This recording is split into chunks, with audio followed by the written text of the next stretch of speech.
Hello and welcome back to Let Supreme Goes to Black Parade. We're up to Mission 8, Jaws of Darkness.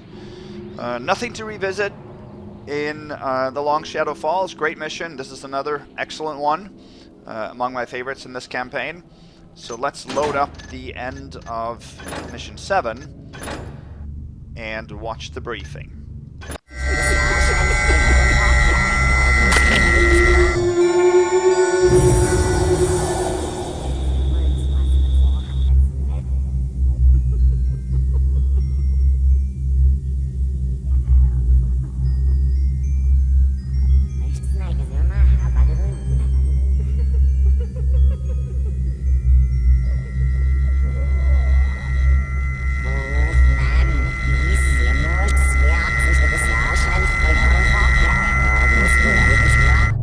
With the wall out of the picture, and with Aldrea's demise in my possession, it's now time to go after the second artifact I need to break the spell. It's a signet ring that belonged to a powerful archmage of yore, Teidir, and is buried with him in a derelict mortuary northwest of the city, beyond the mountains. The archmage is apparently the one responsible for imbuing items with magic, using an ancient scripture called Abubtiyar's tablets. The mortuary is located deep in the Haghill Forest, a vast woodland with a lone Hammerite road in the middle, and many highwaymen looking for travelers and cargo to plunder.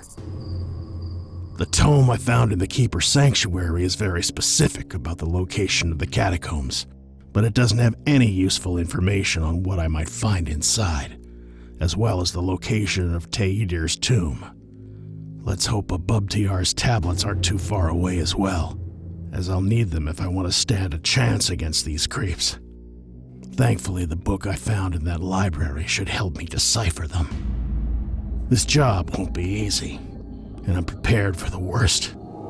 I have no idea what awaits me there, so I should stock up on holy water and other undead repellents just in case. I know for a fact upsetting the dead is never a good idea, and getting back alive is an ordeal in itself. The full moon is high in the sky, and most of the potential highwaymen prowling the area should be asleep by now. Let's do this. Okay, so that Keeper Tome spoke of their expedition here, and of their failure to recover the strings of special silk within. You'll need them to access Teidir's tomb.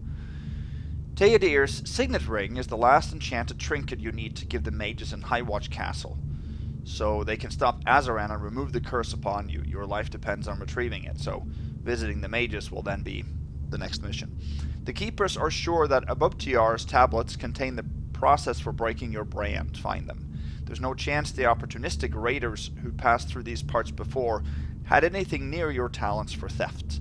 Finding 1,500 loot should be trivial. If you kill anybody here, you'll learn all about the cutthroat justice that the bandits who prowl Haghill Forest delight in carrying out. Don't do it. The weight of your brand is heavy. Leave as soon as your tasks are finished. Okay. Can you actually... I don't know if you can actually fail this mission or this objective, can you? Because there aren't that many enemies, and those that are here are not human. I can't remember on my first playthrough. I killed enemies, and I don't think I failed the mission. Let me know in chat if you guys have any idea about this one. Now, the briefing said that we should stock up on holy water and stuff like that. That's actually not that important, because there aren't that many enemies in this mission. This is a very, very unique looking and gameplay-wise similarly unique.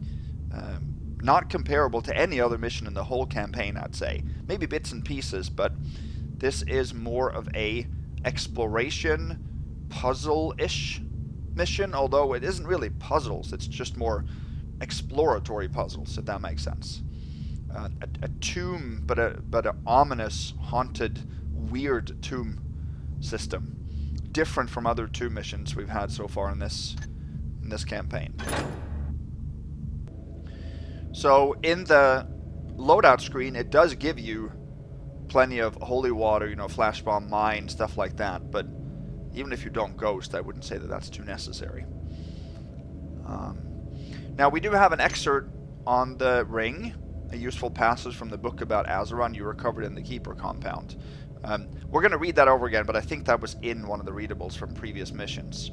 We also have the unstrung amethyst harp, which we have to string then with a silk. And healing potion in our starting inventory is always good for cushioning and objects that can be placed, so that we're going to use multiple times actually in this mission. The mission can be supreme ghosted, which is great. We do have one rope arrow, which is always necessary or useful, and in this mission, is it necessary? I think so. It cannot be perfect supreme. We have to skip a couple of items of loot, but it can be for perfect thieved if you want to stick to the regular ghost rules. So yeah, I did see in the forum that people did have, some people at least had this as their favorite mission in the whole campaign. And it depends a little bit on your style. I just think because it's very unique in gameplay and it's more about exploration, it's a change up to the missions in the campaign overall. I think that really lends itself just to a fresh, a breath of fresh air, if you will, but also design-wise. And I do believe that Schlock has a big hand in this mission. It seems like his style. I know that all the missions have multiple authors, but this seems like more his style, and, you know, thinking back to Into the Odd and the design choices that he made there. So Chad, of course, can enlighten me more on who else was involved too. But yeah, let's go ahead and start. Make a real save, as always. And then, this is the only map we have, and it's not that useful. But you don't really need a map in this mission. But anyway, we start here at the campsite in Haghill Forest, and there is a highwayman camp down here, but there are no enemies in this whole area. There's a little gorge here. This is a road to the city that we can't take. And then we're going to actually go underground in this section in the southeast. But that's really it. There's nothing else. So here's our campsite. Inside the tent you can find a rope arrow if you want a second one there. But that's about it. So we're going to sort of head southeast now.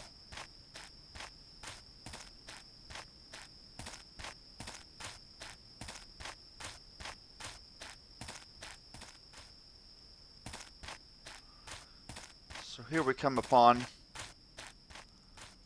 sort of a broken wagon. There's two broadheads here. There's a third one here. And an unfortunate traveler seems to have crashed into this area. Or maybe spent the night and died sleeping. Here's a readable. Because of this endless war, guilds are taking the opportunity to feel forced to take longer roads and apply absurd prices to the poor merchants. It is time for us independents to make money. Whitfield wants you to bring these bags of flour to Arkford. In truth, they are nothing but cement dust to fake any controls. The true goods are hidden in one of those bags. Go to Blackeran's Gap to gain some time. Go straight and you'll never get lost. Okay, so Arkford is obviously from a very famous fan mission, or fan mission pack. Broken Triad, right? Now, this is then the bag of flour that actually is worth 75. So we're going to take that. Let's head this way. So we are going to sort of turn south here. There we go. Now we come to the encampment. Up here on the tree, there is a moss arrow. I think that's the only other weapon in this whole forest besides what's in the camp here. So now we come to a very, crude looking encampment, but that makes it a little bit more effective, I think. It's not always in the complexity of the design and textures. It's more in the simplicity, I would say, and the eeriness of it. So you can see what looks like enemies up top here. Those are not. They are just dummies. I wonder what happened here.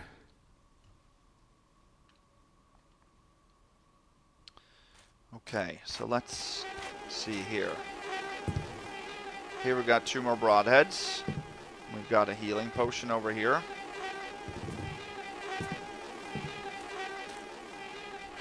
And here we've got a loaf of bread and a readable. 262nd day. Emil, Jabberjaw and I went to look for a stream. We just don't have the choice no more. However, instead of water, we found something else entirely. A tumulus of some such. We all agreed we'd like to explore it more, but I guess that'll be for another time, because Clegan was bitching and saying we were wasting time. 265th day. We took our sweet time to observe and explore that thing. Jabberjaw even thought of bringing arrows just in case. Damn, that thing is really deep. We burned through 6 candles, and we didn't even see the bottom during that time, if there even is one. It just goes too deep to be a natural formation. We decided to come back to the surface before finding ourselves in pitch blackness. That fool Emil wanted to carry on by his lonesome, said we made the trip for nothing. Jabberjaw gave him the arrows and we climbed back up. We still managed to return at dusk before anyone got too curious. 277th day. Those damn noises woke us again. Something's been skulking around the camp during the night for days, perhaps even weeks at this point. This time, though, it really was close, and much louder than before. The boss got the heebie-jeebies and organized a hunt to kill that beastie or whatever that is. We told him again and again that it was too big and too noisy to be some brown cathajub that was attracted by the roasting meat. We found nothing, but several guys thought they saw something, like a silhouette. What a waste of time. Still no news from Emil.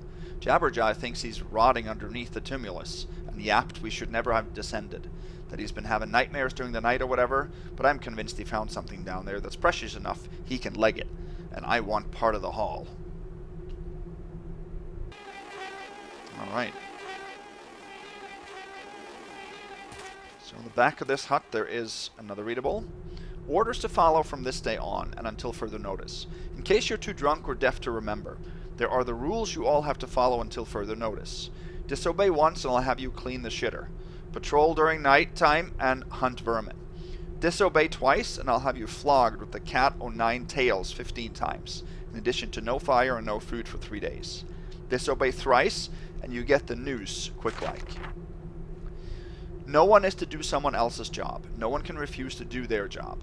No one can answer back to me unless I say it's fine. No one is to hide food, water, or gold. No one is to leave camp unless I say so. And lastly, no one is to sleep during their rounds until we know what is responsible for these noises we heard during the last few nights. I order that 3 guards be awake during the day and 5 during the night. Also, if I see any of you try and ask me to move camp elsewhere, I swear afore the builder I'll gut you like a pig. Either we make an effort to be organized, or we end up caught by the Hammerite patrols and it's the wheel for us. I hope this is all clear for you, your boss. Alright. Here's a ladder. Great. Okay. So here is the dummy that I talked about. This doesn't have any texture on it, or it's just black. So that makes it, I think, even a little more ominous. See, this can sting you. Okay, here's 2 moss arrows and a readable. 289th day. Jabberjaw won't break bread with me anymore. Won't with anyone. He is dead because I was greedy. We never should have gone there. That was the worst idea I had. Things there should stay there. Forgotten things that should stay forgot. Things older than time, I reckon. So old I feel my stomach turn and I vomit and I can't even think. I'm hurting and my muscles are aching because of all that running and my skin hurts because of my shivering. I want to forget. 298th day. People keep disappearing. Maybe they deserted, but who can blame them? The same screams every night. Stuff disappears every night. Nightmares don't stop.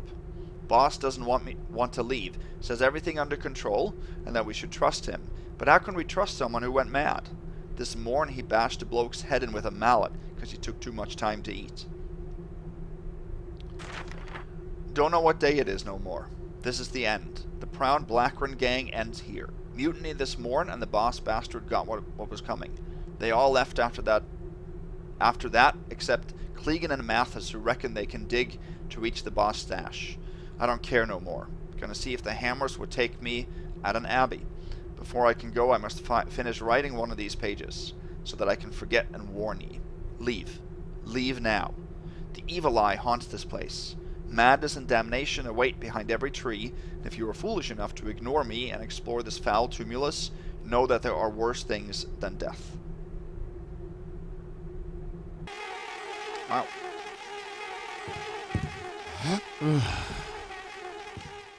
Go over here. You can find a spirit potion.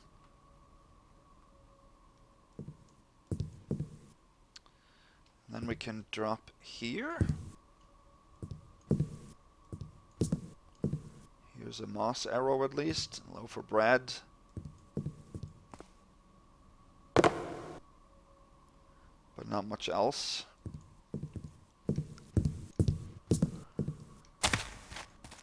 Back here are some food items. Seems like maybe a compost heap or maybe a chute of some sort.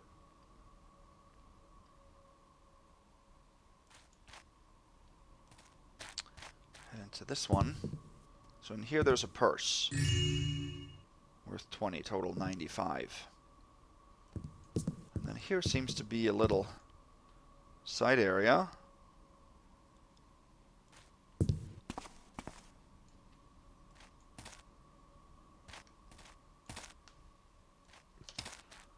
So here's where maybe they tried to dig to find some stash. Here's a dead burrick.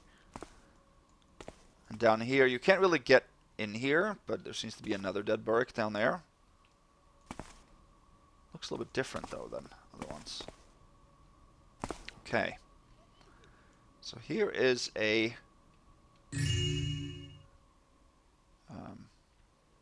tiara, isn't it? No, necklace. And a pair of coins, 297. And in here, there's another rope arrow. And then this is where I assume the boss sort of hid out. And here's a flash bomb, and there's a broadhead arrow. And a journal. Never trust these useless mutts. They don't understand. They simply don't understand, and they never will, but I know they know. They want to get out, but now that they know, they must stay as I'm staying here, since I know. I'm the only one who knew there was an old hermit living here, and I'm the only one who heard his last dying words, as he was dead long, long ago. Dead men can talk. Worse, he continues to live on in my head. When I sleep in the same sheets where he kicked the bucket. So there was somebody living here, and the boss found this location, I guess, and then obviously went mad.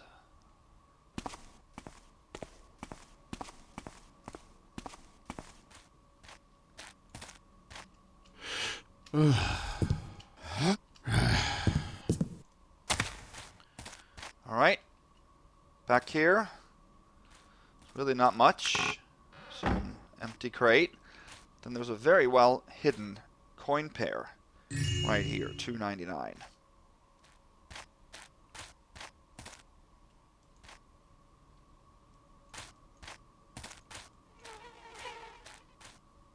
There's rotten meat.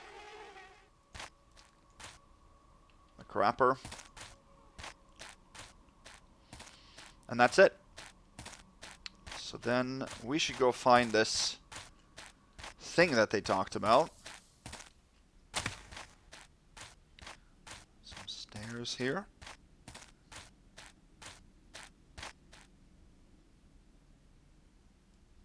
Sort of eerily quiet, isn't it? The design in this mission is very simple, but like I said before, I think that is more effective sometimes. Oh boy, I really don't like the looks of this. No, I bet you don't, Hume. Well, we're of course going to head down here.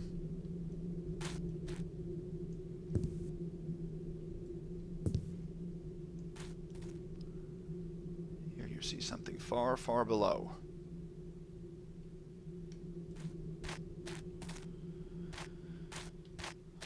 Alright, here's a moss arrow, and here's a pre-placed rope. How nice. And here's a rope arrow. So there's plenty of rope arrows if you lose one.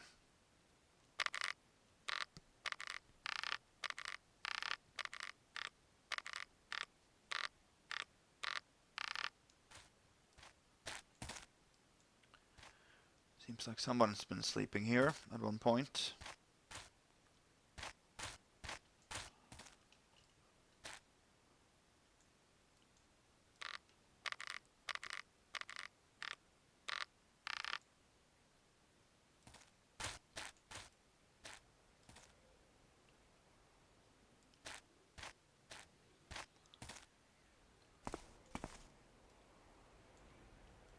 Oh, we can hear something.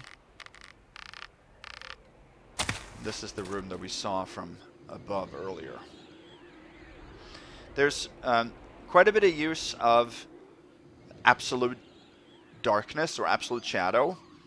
So that's not the same as a perfect shadow. For ghosting, we sometimes talk of perfect shadows. That's a shadow where even if an enemy bumps into you, they won't detect you. Absolute darkness or absolute shadow like this, that's where not any units of luminosity is used. So it is 100% dark where you can't even as a player see anything. And that was used quite a bit in Into the Odd. So that's maybe a trick that Schlock likes. But it is effective.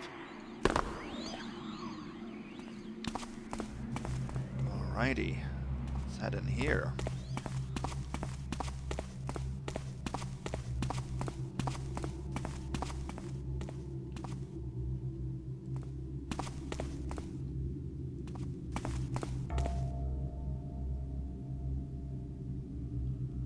I love sound cues like that. It's so simple, but so effective. It just makes you stop and think, should I do this? Pit, we can't go there.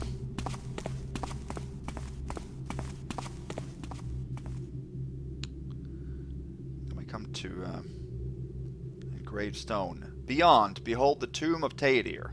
Sweet song and silk alone shall allow those disciples yet descended to cross and countenance the wisdom within. So here we have sort of Teidir's tomb. So this first section is all about just getting the silk strings for the harp, because that's what we need to use here. So those we have to get by going down either direction. We're going to head right first.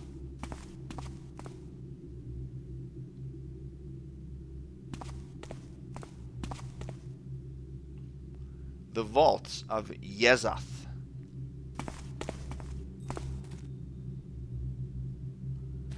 So this is a room that has another dead Burrick. There's I haven't found a way to get up here to get into these halls. We'll get there a different way. But what is in here is a blue vase. I'm going to take that, $3.99. So a spider statue on a pedestal. Here is actually almost like a rubber band that will trigger a trap. It's kind of interesting because it depresses like that and then it sort of tightens up again. So that is a no-no for Supreme, obviously. But we can just jump over it, nobody hears that.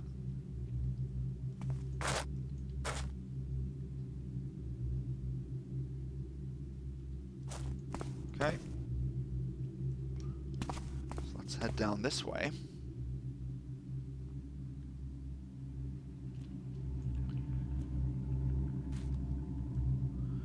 So here we actually have sort of a socket for a lever of some sort. And that will open this gate. We're not actually going to do that. And in here, we can actually see the silk strings, the white strings in the foreground. And this is a cave where there's something ominous. I came down here to get these 2 artifacts right now. And we're going to head up the other way.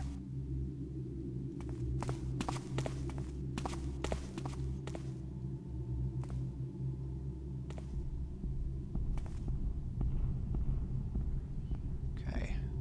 The Pillars of Silence. Okay. So if we had taken a left to begin with, we would have come down here instead. At least I think so. Yes. Alright. Now here you can see 2 enemies. They're kind of special, but notice that there are 2 here now. So, let's see. I don't think they hear anything.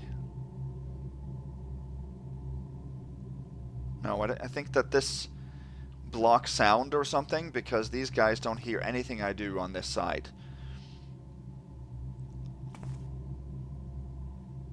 No.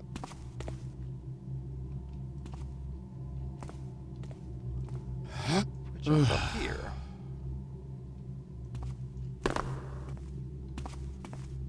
Then we can get an artifact here. And we can actually also get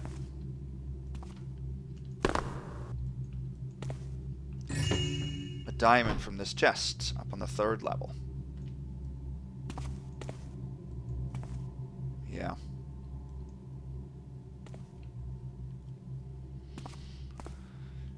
So that should have gotten us to 559 already. So we just need 1500 in total.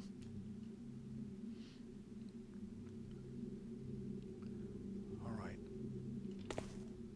These rooms are kind of Lost City-like, where they light up when you come in. Here's a gold vase.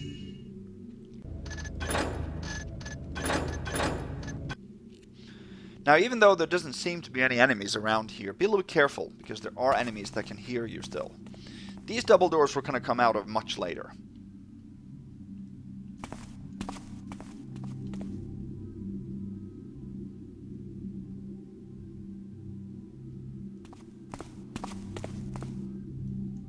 So here, you'll make noise. If we go in here...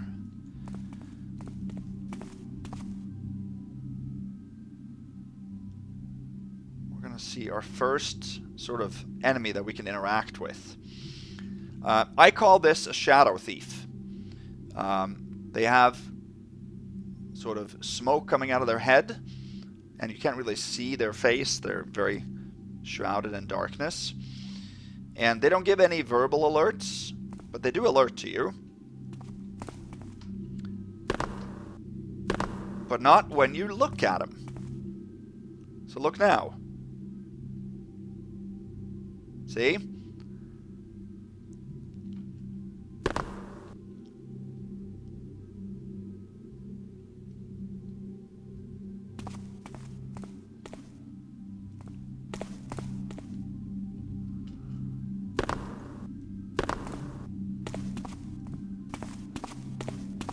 If we do this and look at him, he will not come after us. But if we turn away, or if we go behind hardcover, he will come after us. If we do that, and they are super fast. So this is really, really cool. I just love this idea. Now I think I read on the forums that this concept wasn't originally in this campaign. It was by a mission by Nicked, if I remember it being described correctly. Let me know if I'm right there in chat, and if I am, let me know what mission introduced this. I don't think it's a mission that I played. I don't think I've seen this before. The only other time I've seen something that reminds me of this is actually in a different video game. I haven't played it, but I've seen videos of it. It's and I can't remember the name, so chat might help me out there. But there's a video game where it's a 3D shooter-like video game, but it's very pixelated. It's very crude looking. Textures are not nice or anything, but that's not the point. The point is that time only moves when you as a player move. So if you want to avoid bullets, for example, you can just stop, because if you stop, time stops, and the bullet will stop in midair. And you can sort of go around your enemies by planning your next move while standing still. So I thought that concept looked very cool when I just saw a clip of it. But I haven't played the game or anything. But these enemies here are really reminding me of that concept. So we're not going to deal with this guy right now, but he can hear you from other rooms, for this surface here is tile, so it's a little bit dangerous. Now we're going to head in here.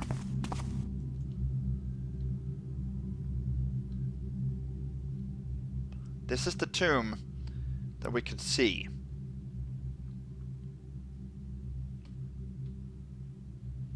Now there is a chest up right above us. Oh, wrong button.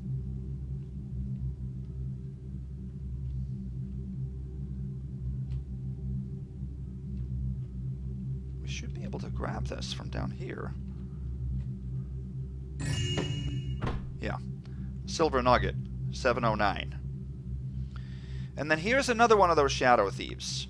So the way we can tell if he's seen us, so that's actually one of the two guys that we saw from behind the bars, but now there's only one. So what happened to the second one? I don't know.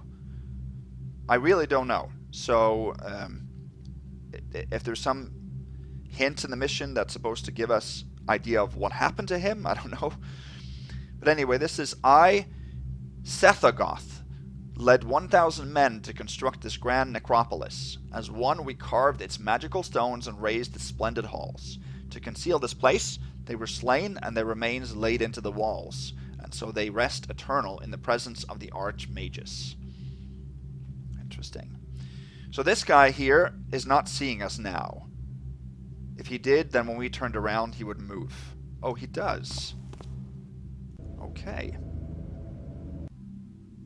Interesting. Okay. Then we want to be careful about that. Let's make another real save here.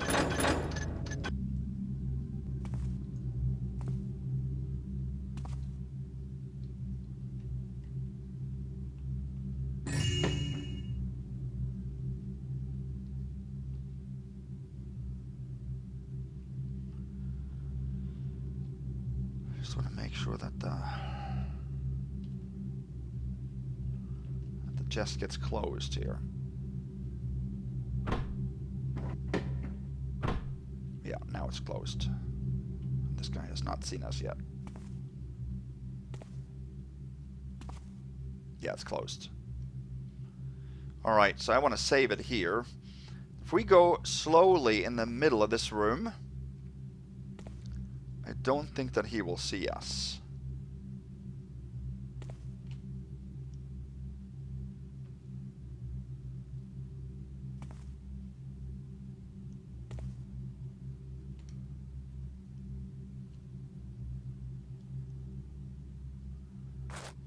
Oh.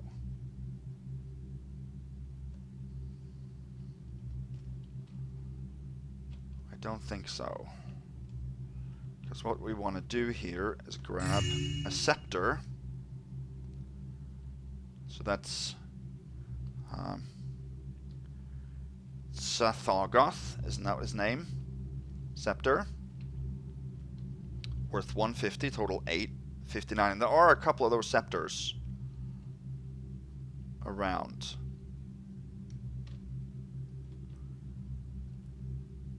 Can't take all of them actually, but most of them we can take. So he has not even moved a limb here, which means that he has not alerted to us. He's probably registered the first alert, but since he doesn't say anything,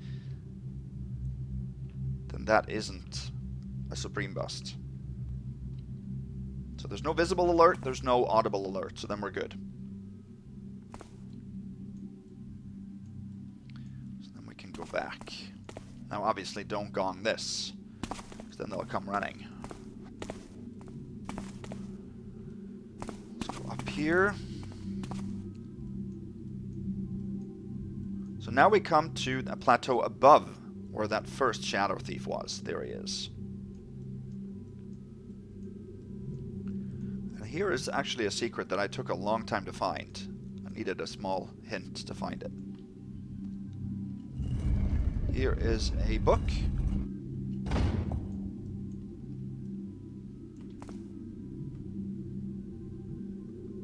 Still hasn't seen us. That opened a secret passage here. We're going to head down here and find another one of those scepters. So here we have a door. Now, very important to close this door now. If not, what we're going to do here will alert the thief. Here's 2 water arrows. It is I, Master Shalmanitsar, who conceived this hypogeum in the last year of the Morentius cycle.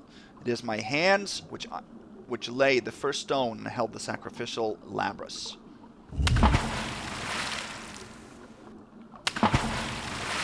So when we do that, these some of these urns that were in the water start falling, and that makes noise, and that other thief will hear that unless you have the door closed. So that was also worth 150.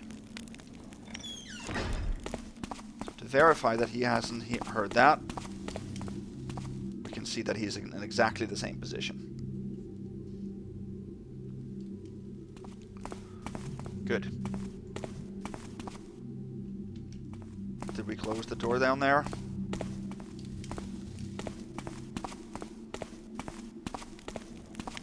Yes, we did. But we do need to close the secret door. So that we're going to do next. So, like I said, there aren't that many enemies in this mission. So we don't have to move that slowly for much of the time. But those that are here are quite dangerous. That door, luckily, can be closed up. So I'm going slow because this is tiled here.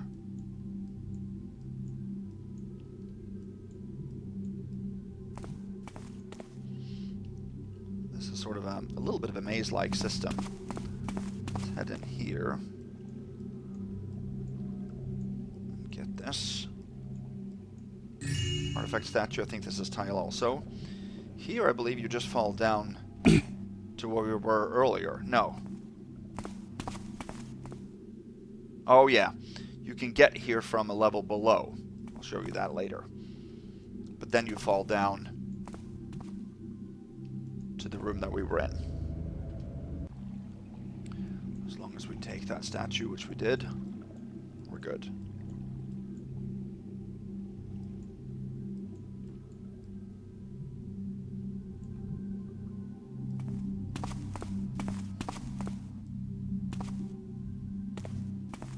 So here we're above the entrance to that Shadow Thief library. We go to this corner. Come to a ledge above the ladder or the staircase that we just went up, and well-hidden silver nugget is here. 1134.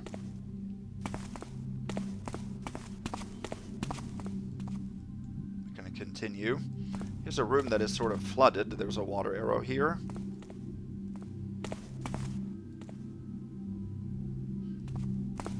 Where we came up.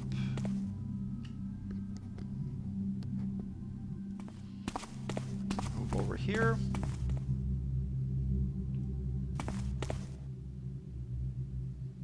Okay, so now we're actually above where we took that loot from the chest in Sathogoth's tomb.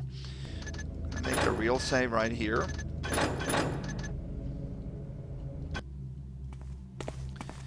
And I'm going to go down this way.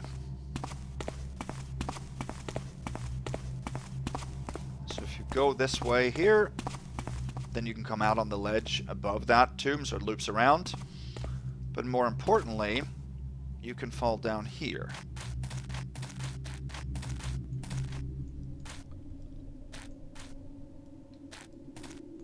So this is to a different tomb altogether. So blood pouring out from behind a door. We can't open that door. Or maybe it does open. Maybe, yeah, we'll see. Alright, so before we go here, let's jump up here. Empty chest, but in here, lever handle, so that's what you can put into the socket then, in order to leave a certain area. There's also a moss arrow in here in the ceiling.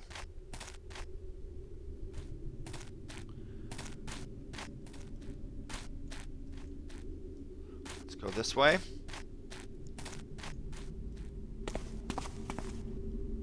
It is I, Madnazar, who cleaved open a yawning abyss and plunged the crude savages of the wood above, along with their pitiful dwellings, into the earth below, so that the archmagus may rest in peace. So it seems like these are all like protectors of Teidir, right? Where he's the archmage. Okay, so here comes a room that looks a little bit, you know, scary. There's a floor panel that's sort of fallen out. And then if we open this casket, then this is a trap.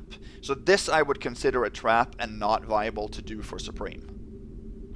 And not only that, but it also spawned an enemy. You can see over here. A huge crayman with weird sounds.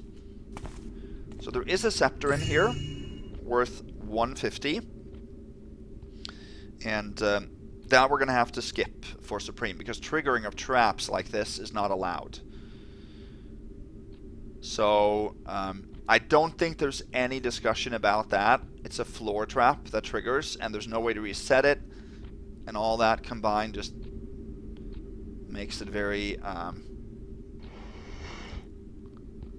very obvious as a bust. So this big crayman here, I haven't experimented too much with him, or with it.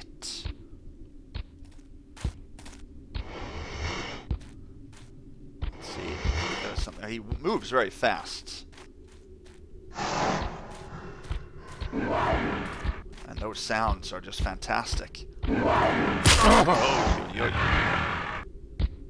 Okay, now up the staircase that you saw on the left there, you just get to the top of the staircase and you can use the lever in the socket, and then you can leave through the gate that I showed you. But since it's a trap and there's no other loot items down there, I'm going to skip that whole section. So that's 150 loot skipped for Supreme. We're instead going to move into the only remaining area. And this is above where we entered the tubes, actually.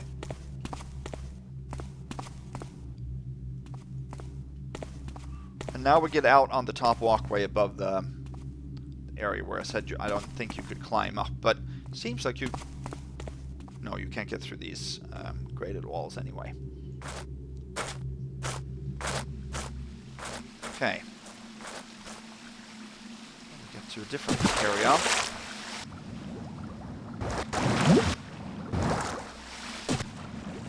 Wow.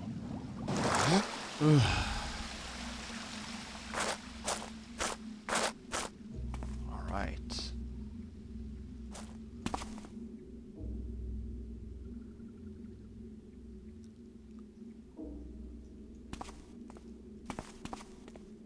I just love this tomb system here.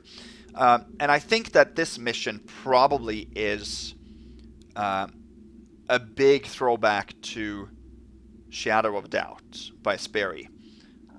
I have a feeling that that's what it is. I have not played that campaign, but I love the sound design and I love the desolate eeriness of these locations. Just captures me so much. So Although some players have said that Ghostwise, the Shadow of Doubt campaign, is it Shadow of Doubt or is it Seeds of Doubt? I think that's a different. I think it's Shadow of Doubt. That campaign isn't really suitable for ghosting and therefore I wouldn't like it. That is not necessarily true. I love missions that are not even remotely ghostable. That is not the point. So I have a feeling that I would like that campaign. So here you can notice that there are some patches of spiderweb silk on the ground. So if we touch those, they start vibrating, and that causes spiders to fall down from the ceiling, or they lower themselves.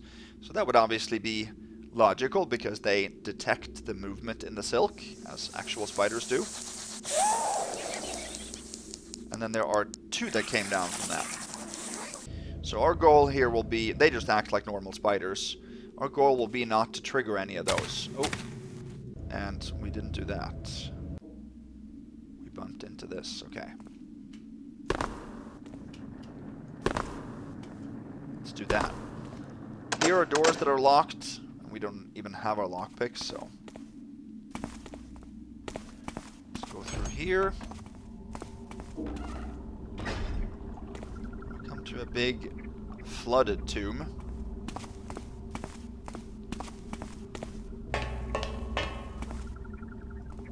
Here.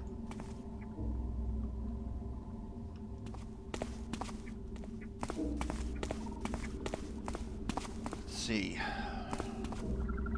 So there are some, what almost looks like water striders. Large, you know, those insects that live on water and walk on water. But they always get stuck. And I mean, they don't react to you. They react more like rats react. So they're not enemies with alert levels, so they're not going to bust any ghost here. Here's an artifact.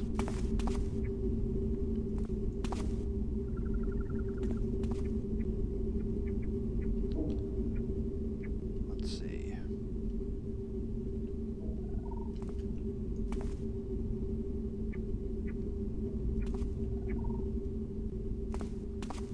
Actually, let's head down here first. This is the door that was blocked when we came in.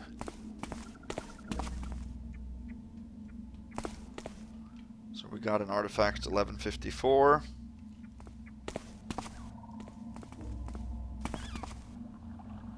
They do give like noise-like responses, but again, that's more like rats do, I think. Here's a water arrow in this corner. But I've always seen them stuck here, at least one of them. And one gets stuck pretty quickly. One time one was stuck under that stone in the corner there. Here's a valuable book, 1184. And then these readables here are not readables at all. They'll just crumble when you touch them. So I won't do that.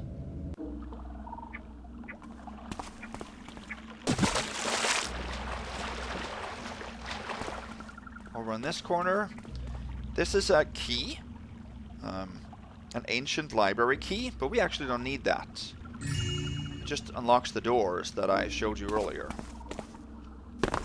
Instead we took a candlestick there. Total 1234.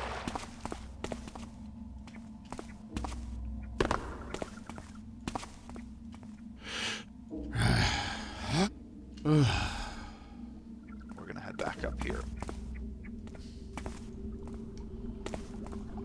And now we can head up top. It was a little bit premature earlier. Actually, head over here first. And here's a book. Here's sort of a spider trinket. If you fob these, they'll be put out, so you can remove light sources that way. That we're not going to do.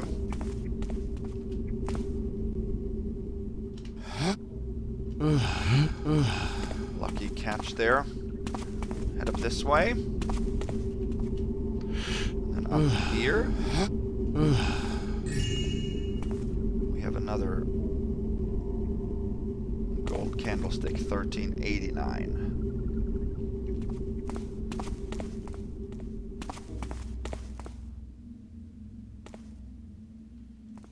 Okay, so here we have another area where there's spider webs on the ground. So in order to not trigger those, you can fall over this side here. Like that. This floor 2 is covered in it, so don't go that way.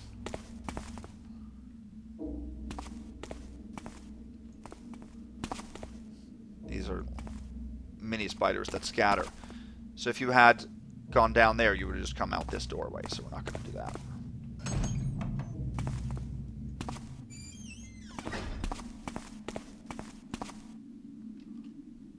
Alright, so these are the doors that will take you back to the original starting hallway.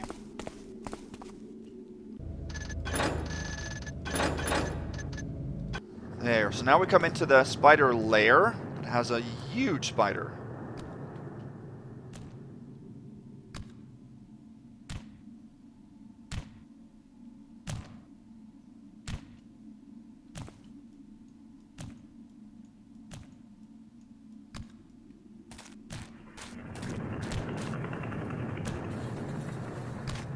Let's see. Here's a book. So a rope up here. There's a moss arrow on the ground somewhere in here.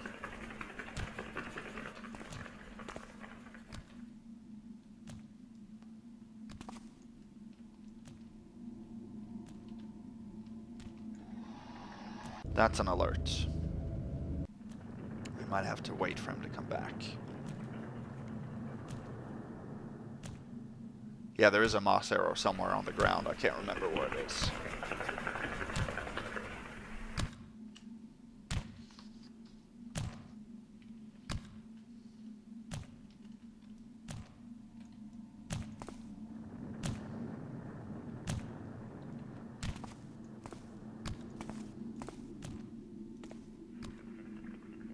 Head in here, and then we can take the silk.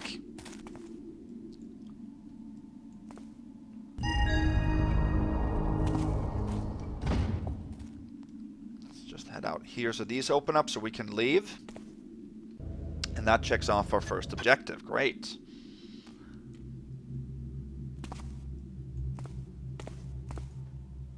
It is I, Shendar, who tamed the mighty sentinels, Set and Yezath, and inducted them to our brotherhood. Okay. So, let's see. Here's an empty room.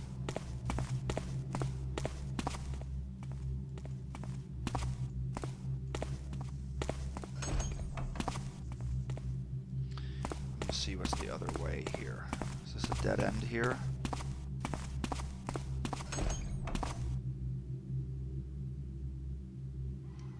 What way are we going?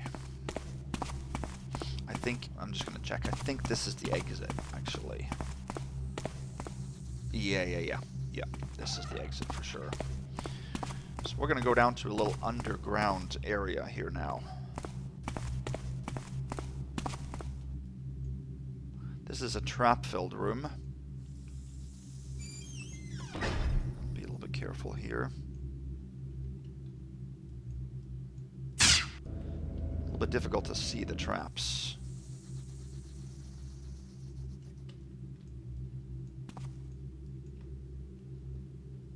There. Let's see, what is this? Oh, okay.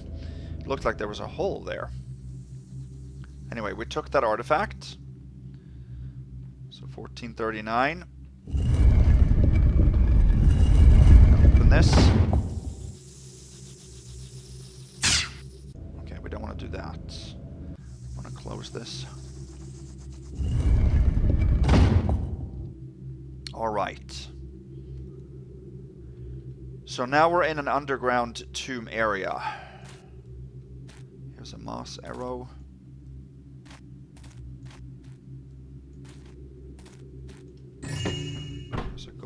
candlestick.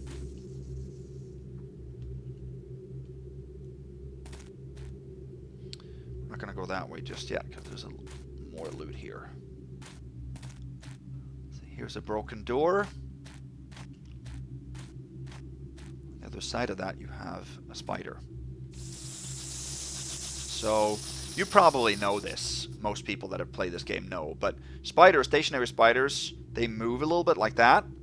So that short pivot there actually shows the way they're angled that way. So he's actually looking straight at the door. So we can sort of walk on this side and he won't see us. Strange why that hasn't been fixed. I think.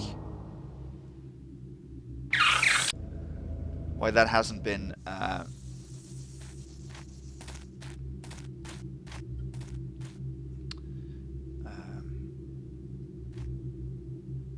yeah, why that hasn't been changed, simply to not change their facial directions, but so that they actually look the way they're facing.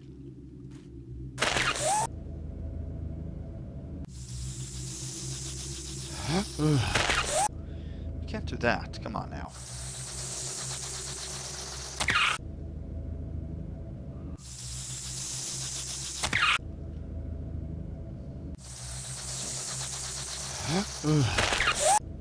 How am I not able to do this? Take the one.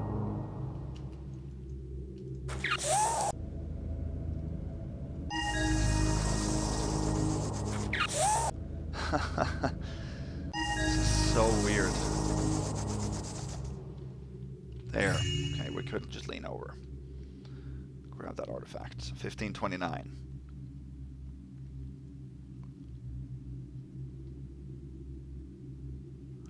Yeah, there are certain things that we talked a little bit about in chat, at least. Patrolling enemies, if they come to a stop, then while they're stopped, they don't prioritize first alerts, verbal first alerts. That is something that is just odd to me, without even would be implemented.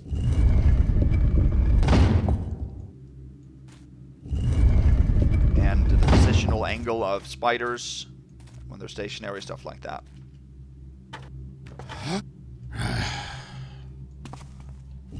Alright. So this is then Shendar's tomb.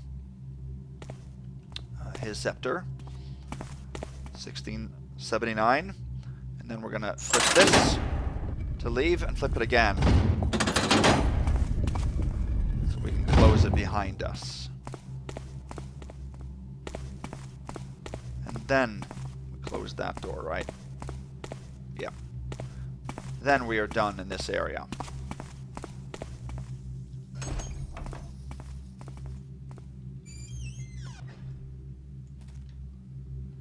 Alright, now over here,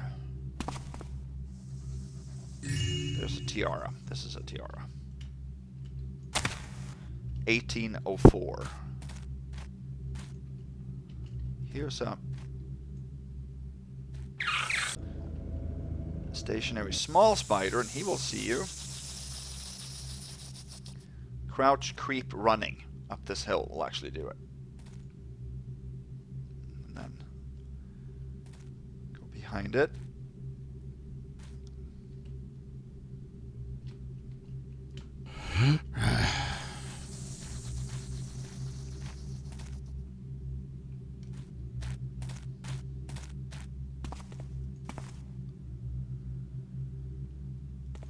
Now we come back to a different area, right? This is all caved in.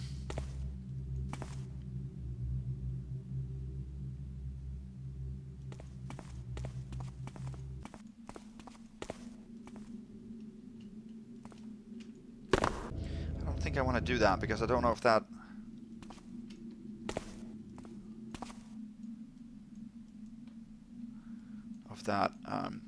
Shadow Thief will hear me. Like that? I can't tell. I don't think he will hear me here, but anyway. So before we leave here, 1804. Yes. Jump up here.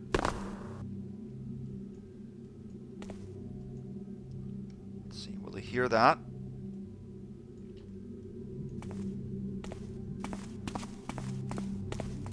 I'm gonna go back and check that thief there.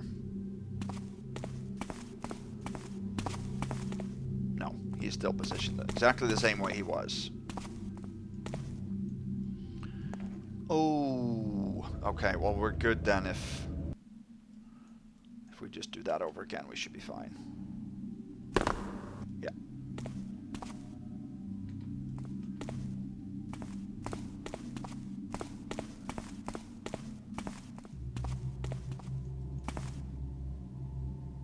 Steve is positioned exactly the same way also, which is also good. Okay, then we have what we need. Oh, actually, let's read excerpts on Teidir's signet. We didn't read that to begin with. A signet ring with a sapphire stone in the care of Archmage Teidir, locked away in a large mage mortuary in Haghill Forest. From the two unsuccessful expeditions we have sent there to recover Abubtiyar's tablets, we know that the amethyst harp was crafted as part of a trial for hand acolytes to access Teidir's tomb using magical silk strings from a source inside the complex, and have a high confidence that the tablets are buried within. Interesting. Okay.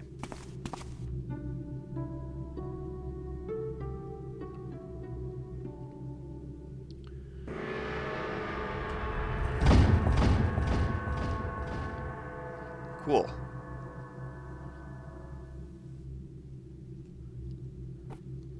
So that actually signaled a shadow monkey man, it seems like. He doesn't alert us, so we're good.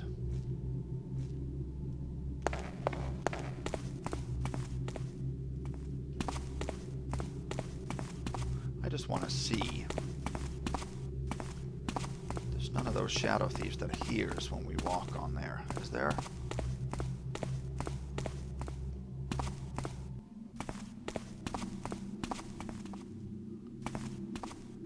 Want to be 100% sure here.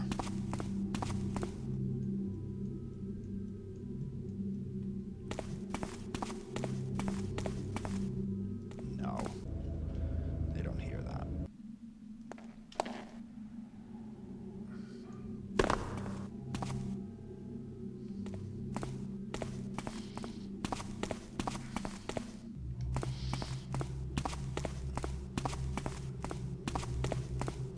Don't want any of you guys to say that, oh yeah, when you clang on the bridge he actually hears, because I went back and checked.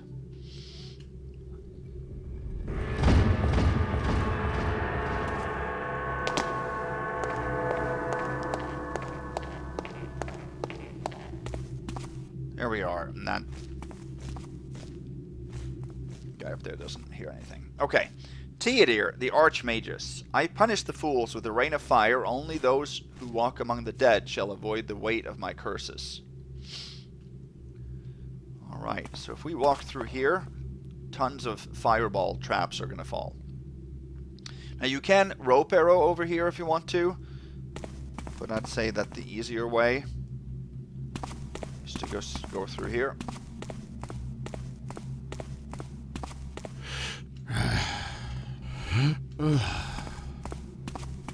Like that. We can move ahead. Lowly acolyte, you stand witness that Teidir's rest would have been disturbed by mere filth. We grant to him a true reward, a deeper slumber in deeper soil. Alright. 2 artifacts and a tapestry, 1864.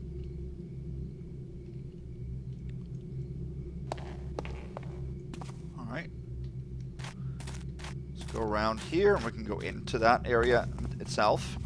Now this is a point of no return for now. When we fall down here, then we can come back.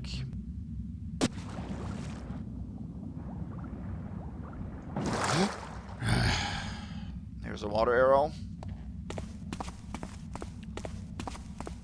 Let's go this direction.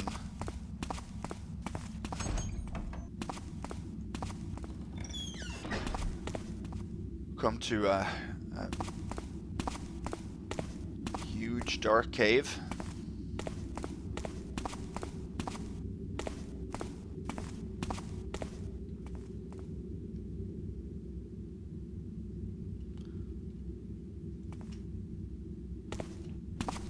here. Can't do anything here. Chains.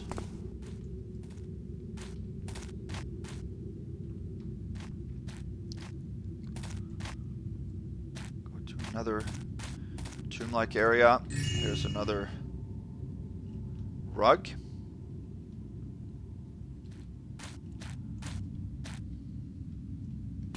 Another pit. We're just walking here.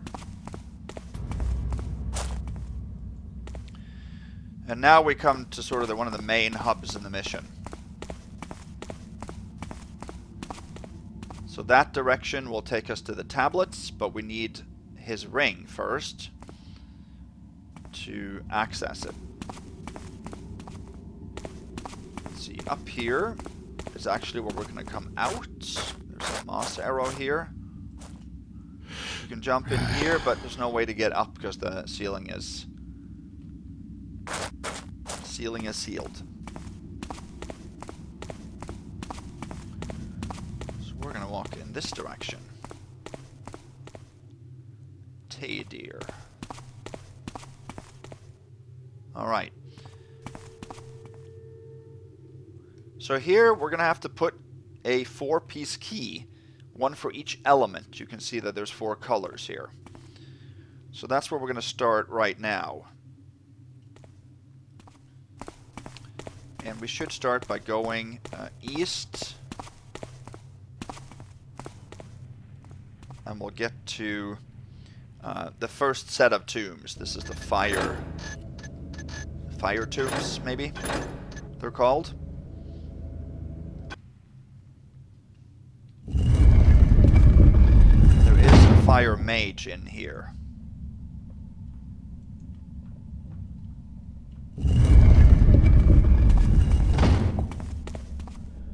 This is actually where we're going to end this section of tombs. These aren't traps, they're just shooting out right now.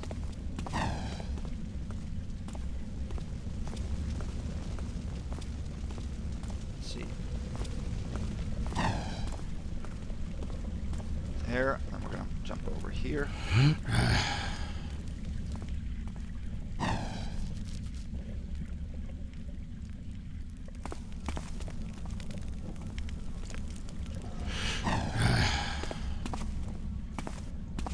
Artifacts.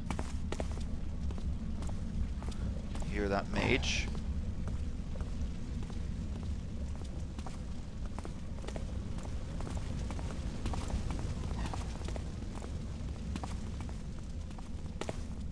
Let's see. Let's actually real safe again here.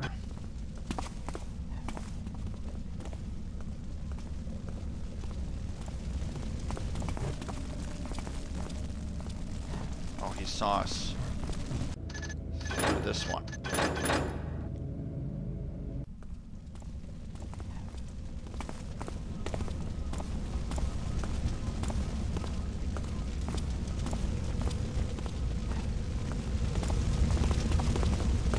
Let me show you, because you can go up.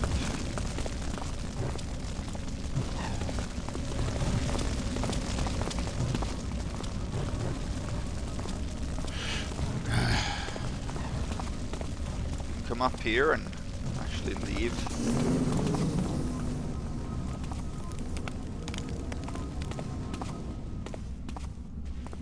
Go through these. We don't need to do any of this, but you can do it.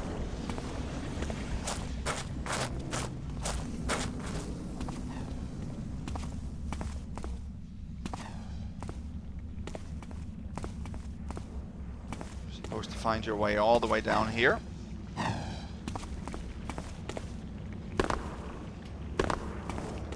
Like that. And then you're supposed to take a searing key. Okay. So that can't be put back, and when you use that in the lock, you can't take the key back from the lock, and it leaves the door permanently open. So I'm not going to want to do that. There's one of those for each of these types of tombs. So I'm going to skip that one for sure.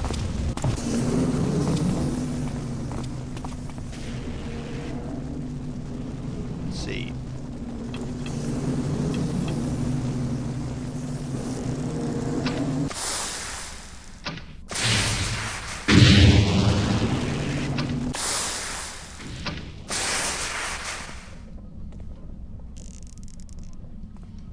Okay. Oh, great. That we can't do. Anyway, I'm going to show you that door from the other side. Actually, let me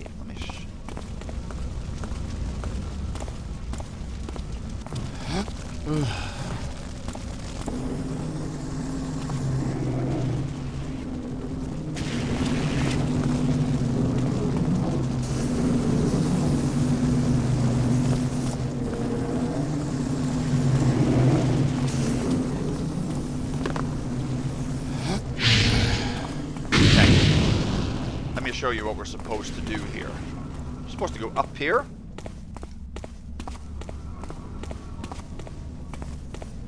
You can also go this way. Come above the area that we started in. And here is where you're supposed to use that searing key to open this door.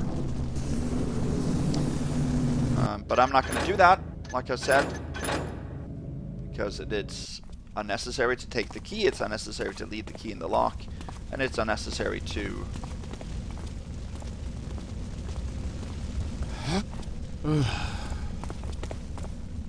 leave the door open. Instead, what I'm going to do is I'm going to mantle up here.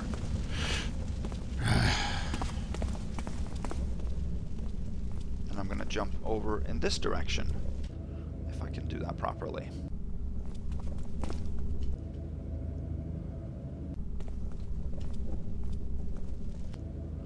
Shouldn't be that difficult to do. If I can not bump into the wall there. There. This is the door that you would come out of. So we've now circumvented all those things very easily. And we need to come through here because we need to get our first key piece. This is the fire section of the key. He saw us, I think.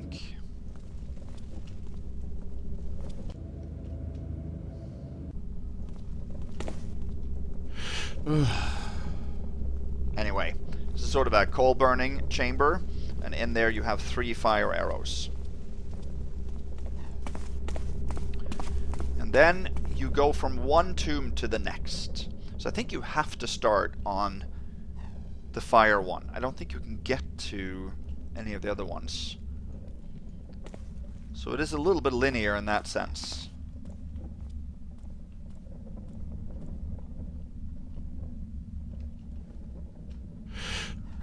Go this way. Okay, now we are basically across where we entered the fire section. What I'm going to do now is I'm actually going to access a secret that you can access from the next section, which is the Earth Mage area. And that is a window up here. You can get to that from the backside, but that also leaves a door open, and I don't want to do that. So we're going to make a jump here. That can be a little bit tough.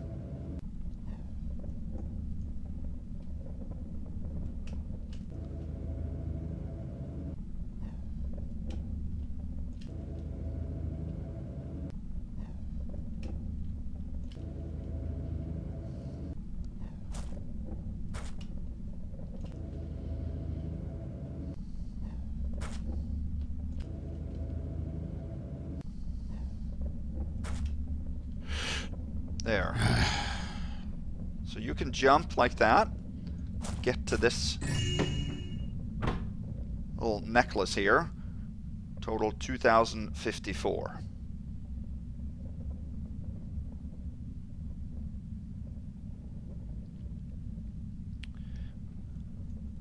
Okay, I actually forgot something now.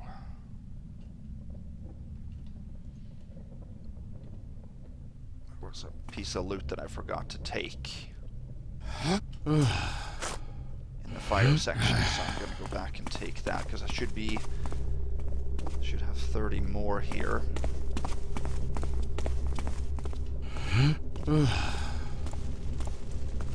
I might have to go. Yeah, there's a piece of loot. I can't remember 100% what it is. Can't do that, okay.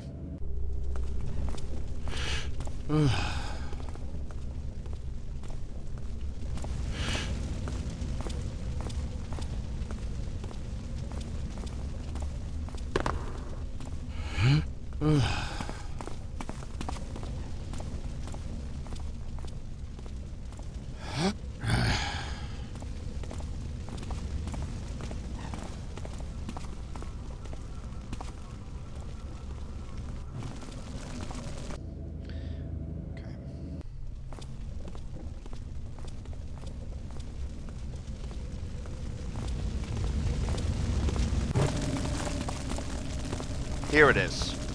Alright. Let's wait for him to come past.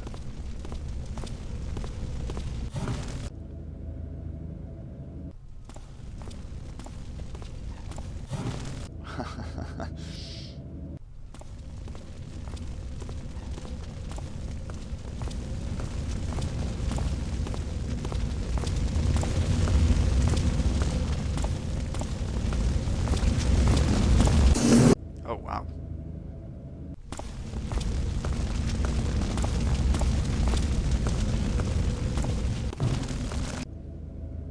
That guy is vigilant, that is for sure.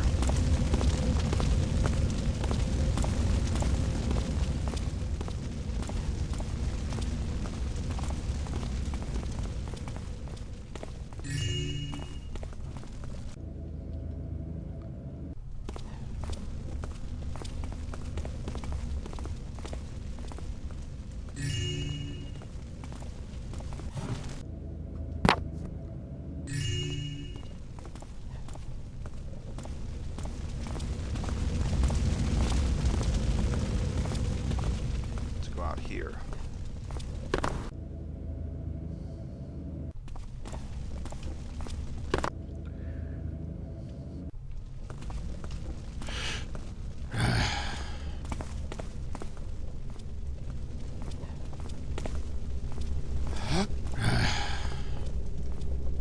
There we go. Alright, so now we got all the loot we need.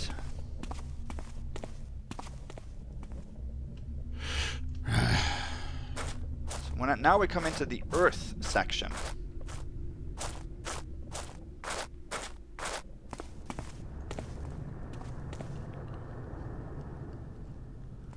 Let's make a real save there.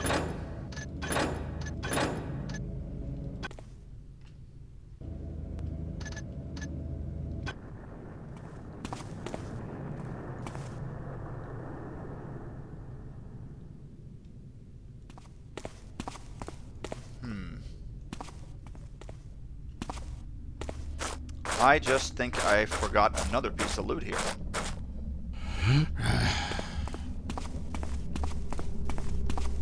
Yes, there is a piece of loot up here.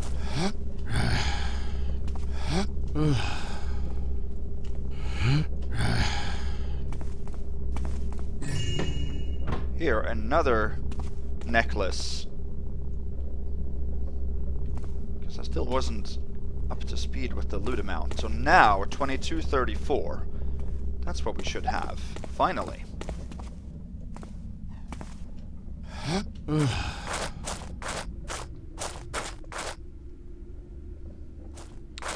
Then we can enter the Earth Tomb.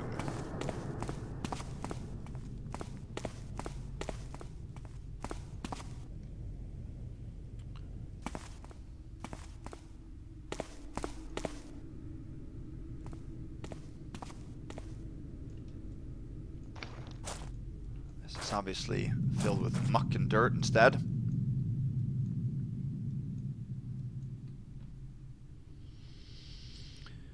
Alrighty.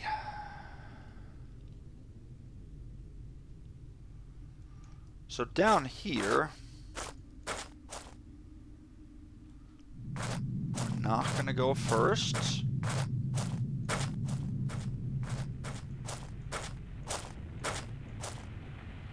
It's a little bit of a confusing cave system for me. I've had a hard time managing this. Let's see. This is actually a trap. Here you can see the green piece of the key.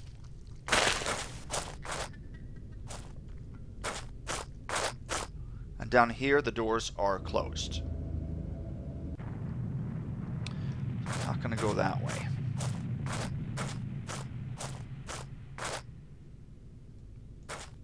Here you can see where we need a green key to enter, and that door up there at the top of the ledge would actually take you back to where I made that difficult jump into the window to get that piece of loot.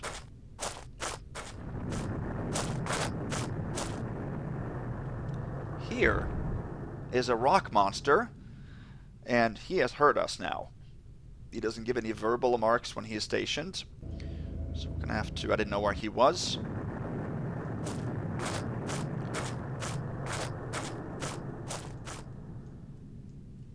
So we're gonna have to dodge him.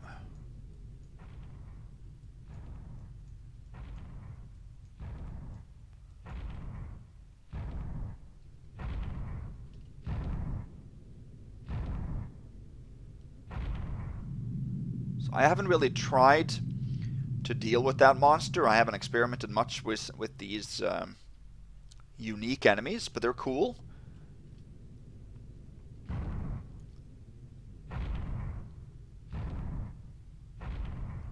So there are a total of 4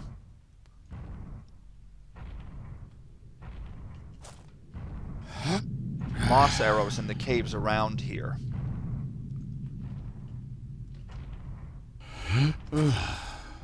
Here's one, for example.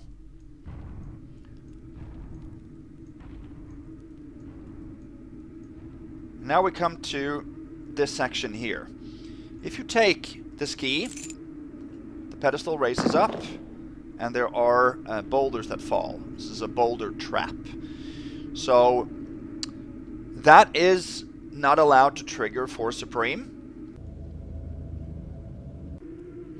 Now what you can do, anyone remembers in Bonehorde, place the skull on top of the pedestal to prevent that trap from falling. But then you have to move the skull back, and if you do that, you trigger the trap afterwards. So that's not allowed either. So, is there a way that we can skip this key? That's the problem, okay? Let me show you what you're supposed to do here. Oh, whoa.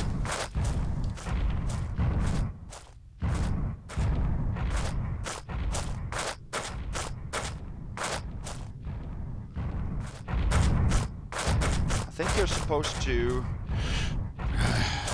Is there another exit from here? I think maybe there is. No.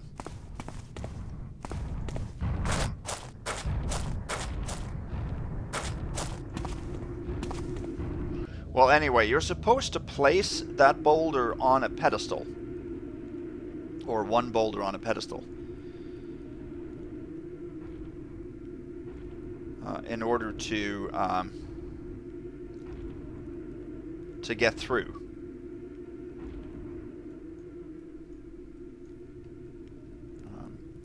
But we don't want to take this and trigger that trap. So what I usually do, I just bring a skull. You don't need to bring a boulder. A boulder is a little bit big.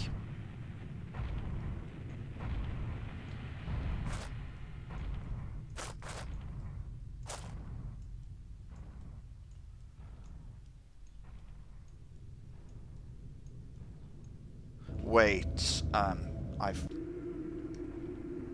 yeah, no, wait. Is this how we do it? You can bring a boulder if you want to.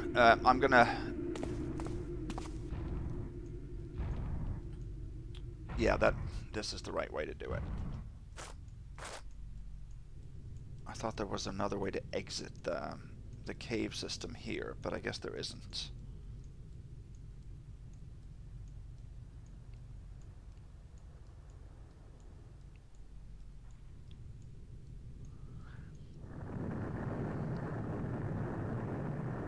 Yeah.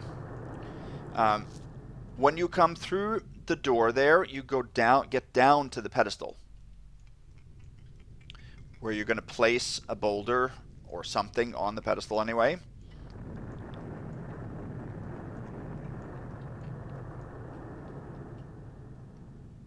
Let's see, I think we are gonna...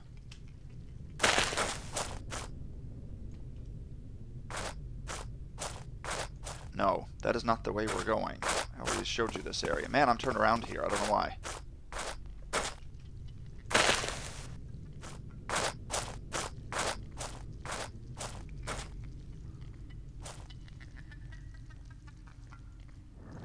Yeah, this is where we're gonna go. Come on.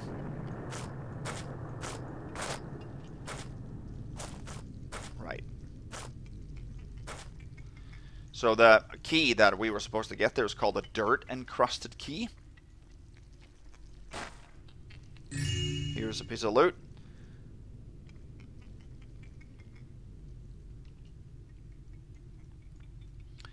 So in order to avoid that key,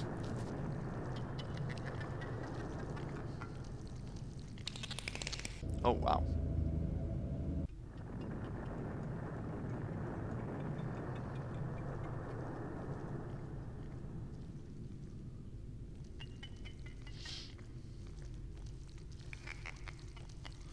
I'm gonna have to make a little adjustment.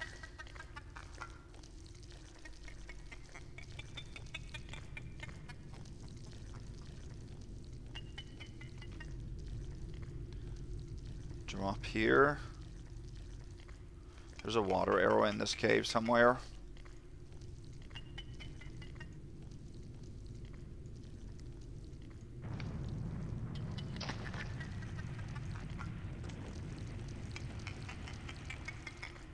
We're gonna sneak.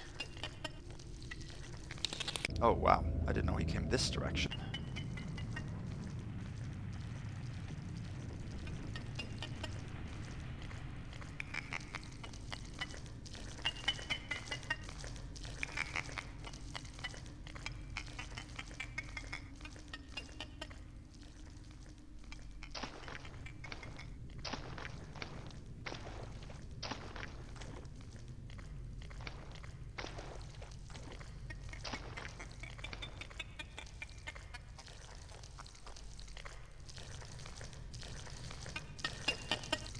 There. If you use the dirt encrusted key, you come down through that door. But then that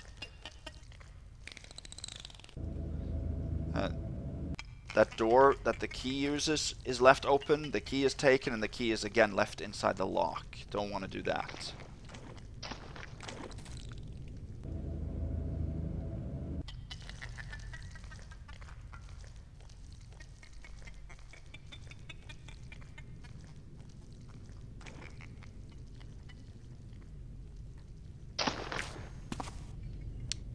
So if you step on this, you open up that door there. But if you step off of it, of course, then it opens again, or it closes again. So we're gonna have to... Man, this is difficult to dodge this guy.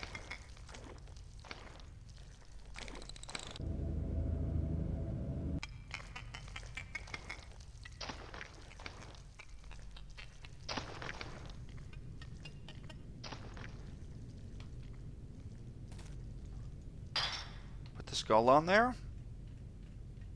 But then also put the healing potion on there.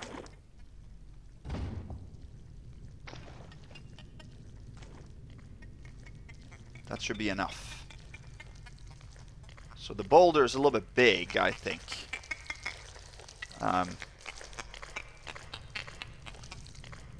To bring, it's a lot more clunky, a lot more visible, but 2 items there is fine. They don't have to be on top of each other, so you're not making a stack per se. can go up here.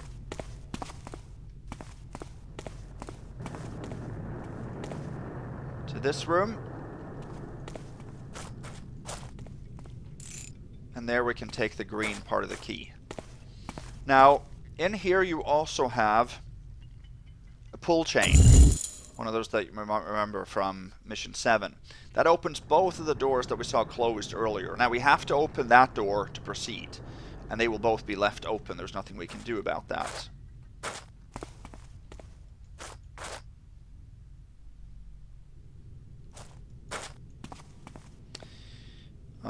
Now in here, we have the pull chain that opens the other secret, the door above the ledge there, that I wanted to skip. Because that pull chain can also not be reversed, and I don't want to leave that door open either.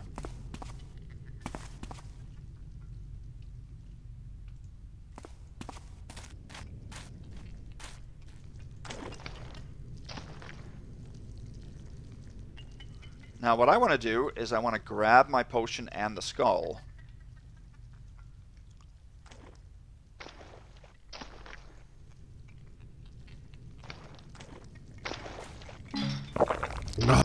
Didn't want to eat or drink the healing potion, come on. Can't do that before he comes back, so.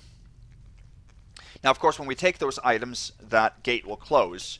So we have to go back up the way we came in and return the skull. You could have used the boulder, or one of the boulders if you wanted to.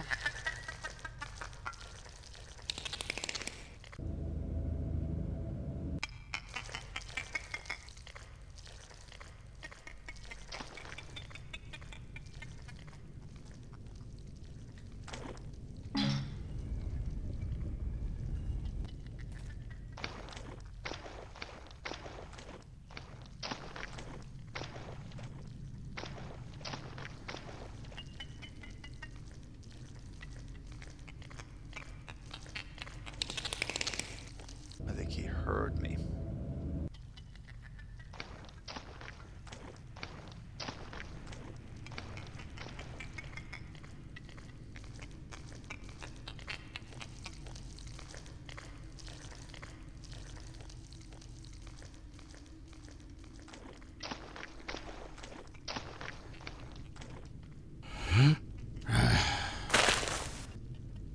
There.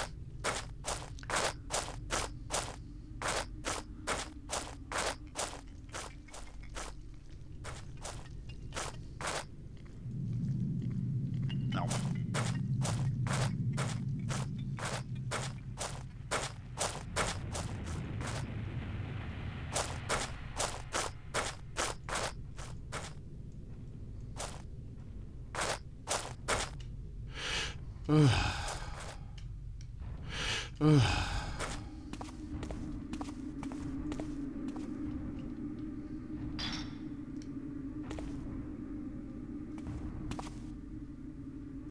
Did he hear that?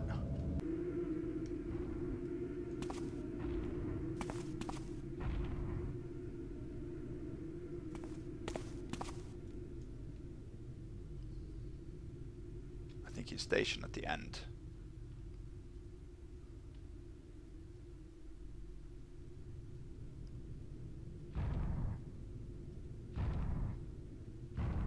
Yeah, it was.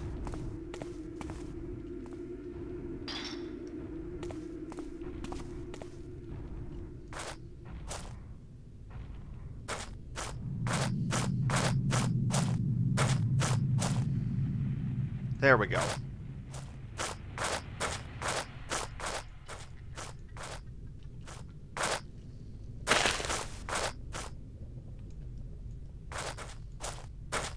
Now we can go this way. So now we're done. We can again look out to the area we came in through. Alright. Then we're done with the Earth Tomb.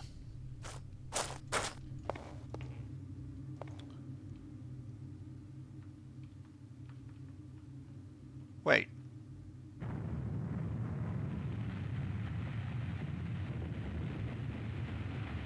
Why don't we have the... Did we forget to take the red tune or the red key now? Goodness, there's a lot of backtracking here, if that's true. Well, luckily we can go back and check that, but it looks like it's true.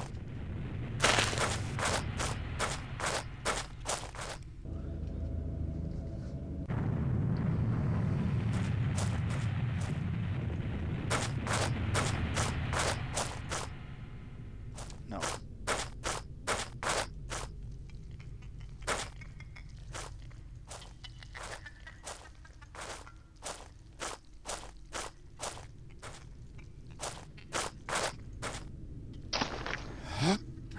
Seems like I actually forgot to take that. Because I only have the what seems to be the green part of the key.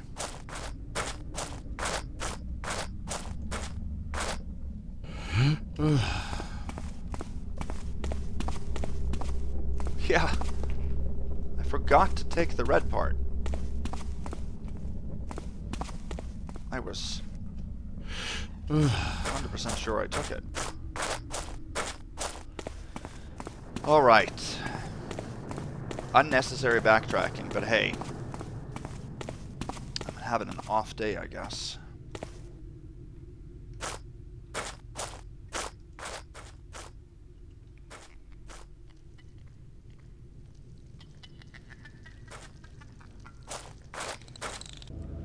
Here's that.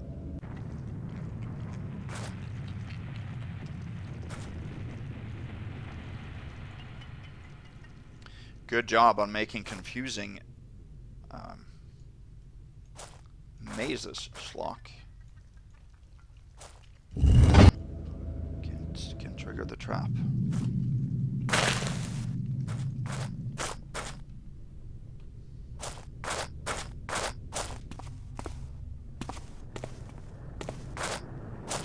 There, fine. I'm happy I noticed that. So finally we're done here.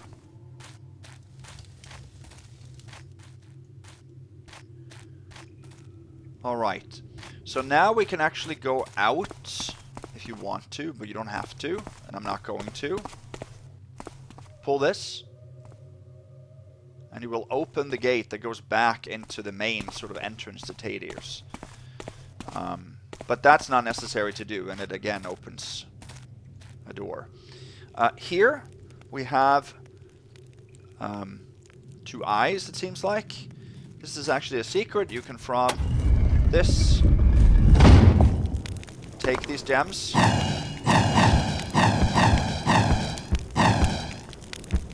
Those are worth 100 each, and it obviously triggers a trap, so we're going to also have to skip those. So that's 350 total now that we've skipped. Didn't say it, but we did reach a loot goal. So we're going to have to skip, doesn't count as a secret, but the loot in general. That's all the loot we have to skip, 350. So then we come into the water section.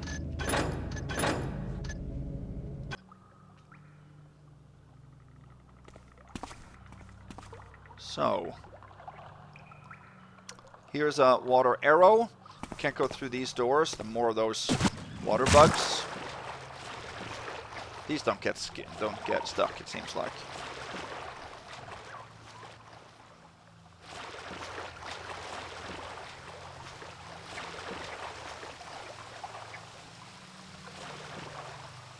This is my favorite out of the 4 tombs. It's like the mood, the atmosphere that's portrayed. There's no enemies here, so you don't have to worry about anything. So here is, if we were able to skip the key, which is called the wet key in this section, then you have to find a way to get up here. Or maybe there's a different way, but this is the only conceivable way I can see, because the door that the wet key operates is right there. It's a gate at the top. So for us to get up here, I don't see any way to do that, because there's nothing rope attachable, nothing like that.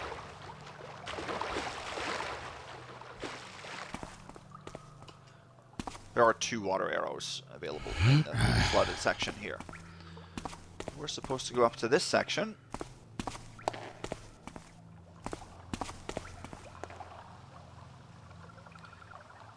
Here's a door.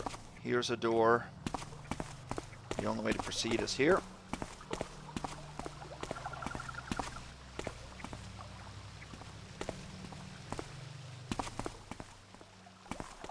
And this area is the way forward. If you go that way, you come up to where I think the blue door actually is, or the key for the door.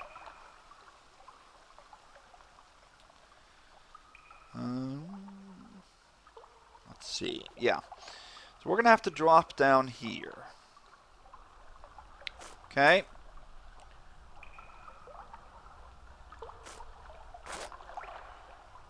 Like that.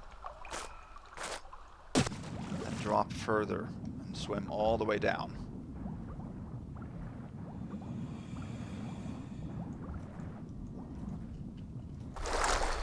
Here's an enemy. It's what I call a water nymph, and there is the wet key. We are going to have to take that.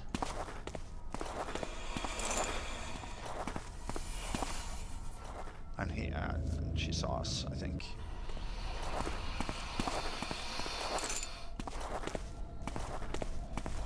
And then we're also going to have to go through and take a silver nugget here.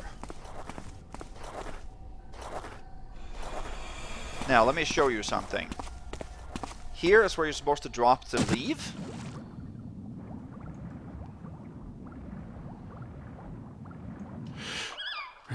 You go up here, pull this chain, and that door opens. This door is now permanently open. You can't close that. And there are 2 other water nymphs that now have spawned if you do that. Here and here. So I don't want to do that. So instead what I want to do is I want to go back the way I came, and that can be a little bit tricky actually.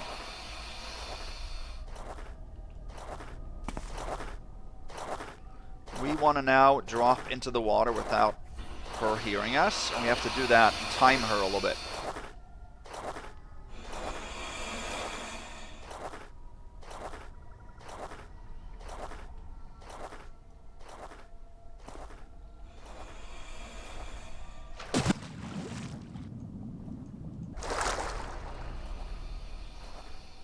Yeah, she did not hear that.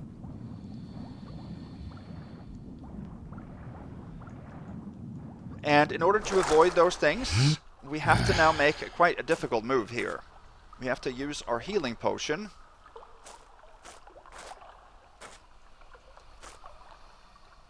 Drop that here.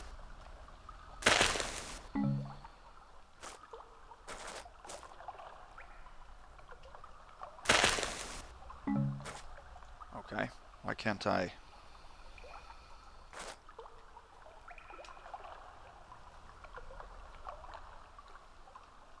See. You have to drop and get the heal, or run and get the healing potion at the same time. And I did it on the first try. Okay. This is a move that I actually spent 20, 30 tries each time it worked. So the fact that I was able to do that, grab the potion in the process, and jump up here is just pure luck. I've been a little bit unlucky on up to this point in this run, so I guess I was due for some fortunate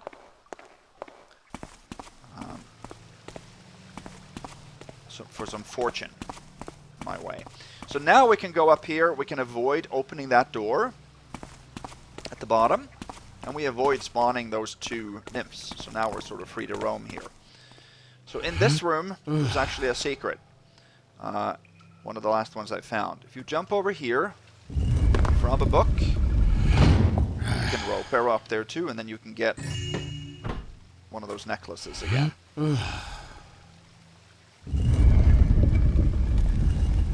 From this.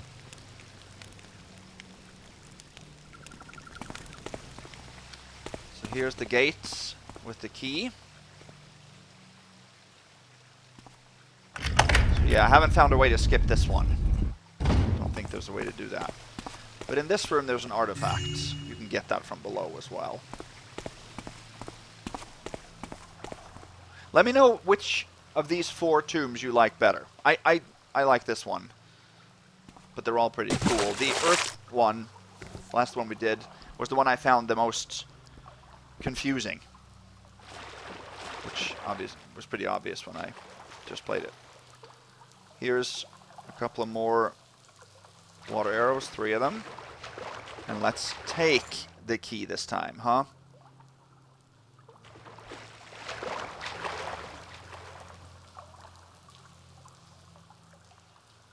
There. Let's see, can we go? Yeah, we can go through here. So this will take us now to the air.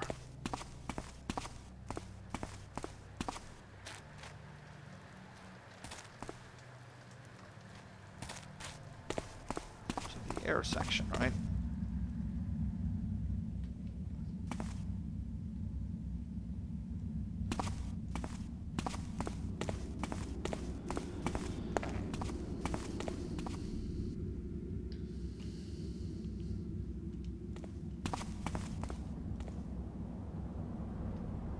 Okay, yeah. There's an enemy here, an air mage, a new one I haven't seen before. It's coming right here. Make a real save.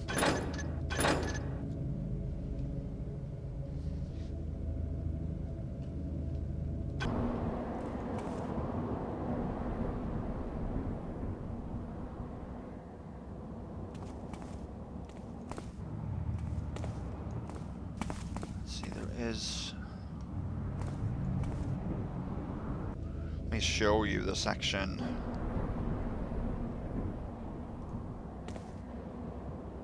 Will he come back up here? A little bit unsure of when he will. Looks like he will. There's only one, but he roams a pretty vast distance, I think.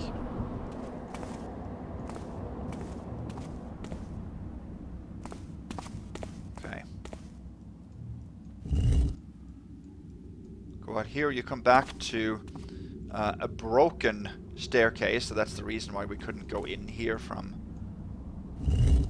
below.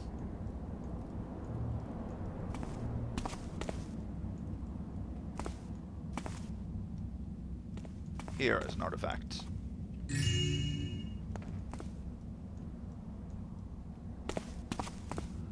Let's see if we can use these sort of lifts. Go down to the bottom level. Here's 2 gas arrows. Obviously very useful.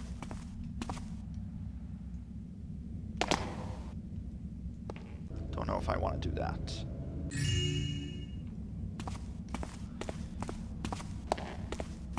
We can go this way.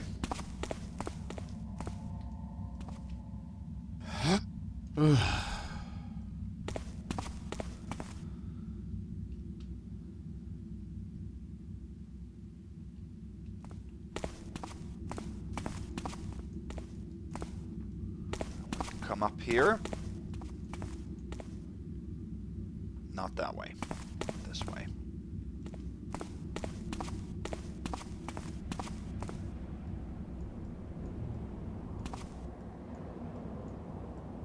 Go in here. There's a valuable book.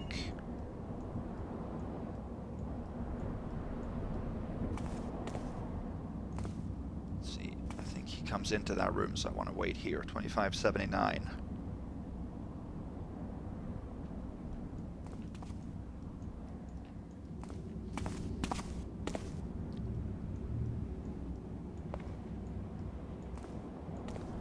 Where you need what's called the weightless key. Yeah, he does come here. Let's see if we can beat him to it.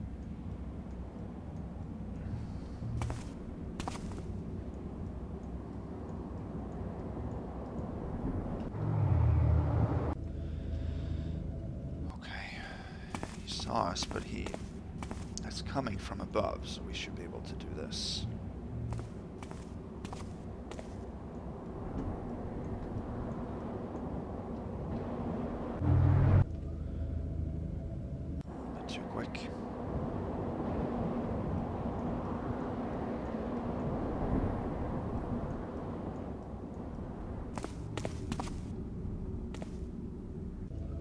Guess he saw that too.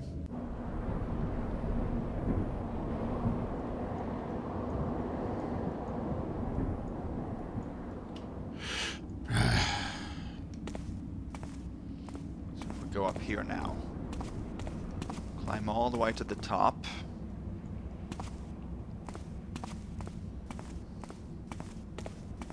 Yep.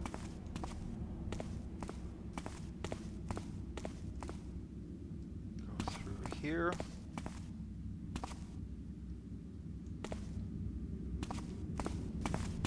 And then go across. So we can't skip the weightless key, it's pretty obvious once you see how it's used. That's the key for the air section.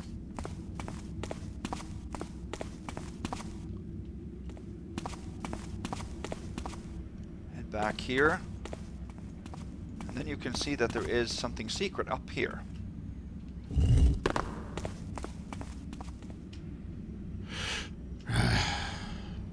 There.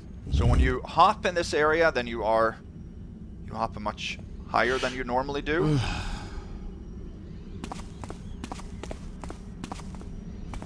We can go around here.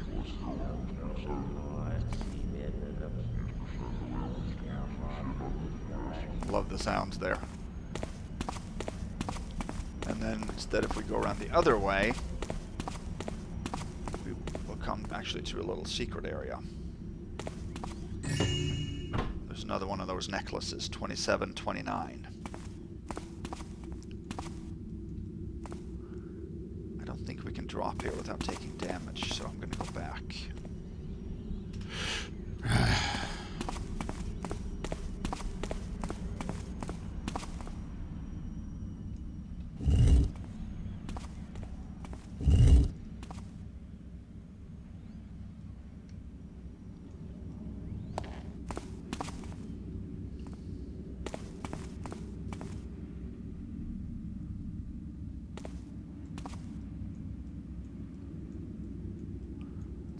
This way.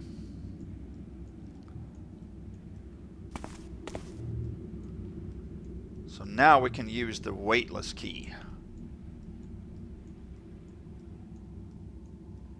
And to get to the blue part of the Teidir's key, you have to get to this island here, and that only becomes visible or accessible if you use the key. So I don't think there's any way to skip this one. But luckily it doesn't leave anything open. Here's the blue key, and that finishes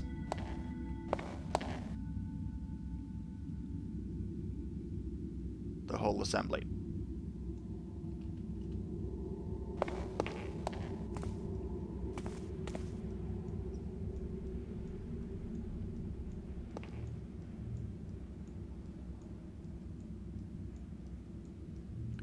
We can go this way.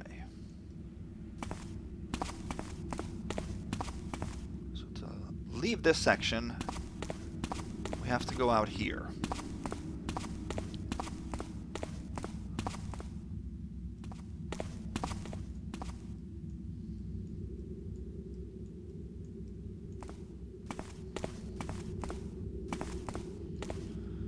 Then we come to the switch that opens the grate that I did tell you about earlier.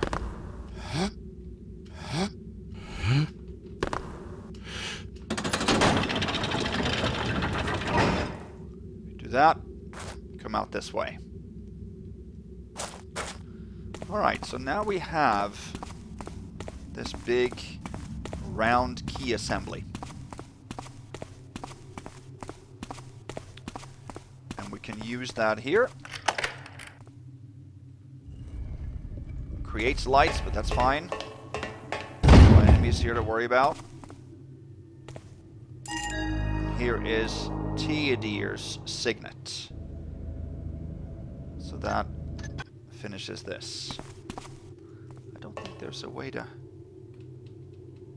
Let me know if there is, but I don't think there's a way to close that up. And obviously can't take the key. This is a cool looking symbol. You know, the 4 pins that they slot into and all that.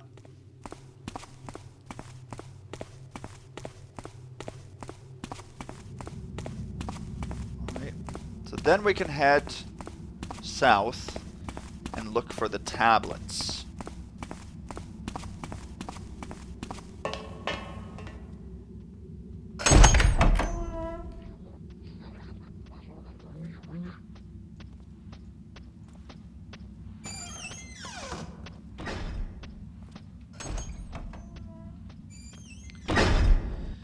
Here's a reskinned monkey man with a huge bull skull on his face, on his head. Making some weird noises too there. Okay. So now we are in the final tomb area.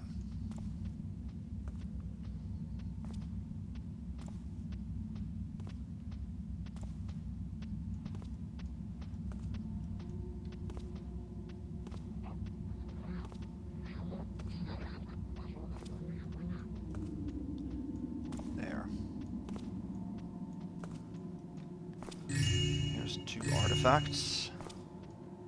I think we can drop here. Get a valuable book.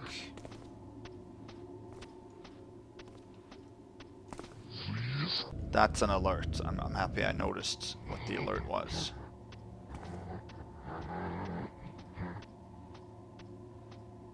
I think he'll go back up again, which is very good for us.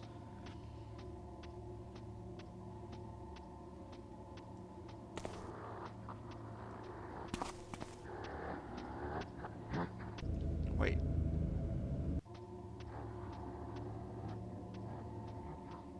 Yeah.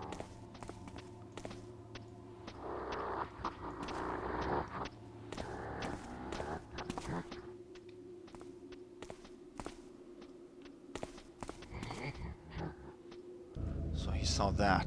Having a hard time sort of detecting.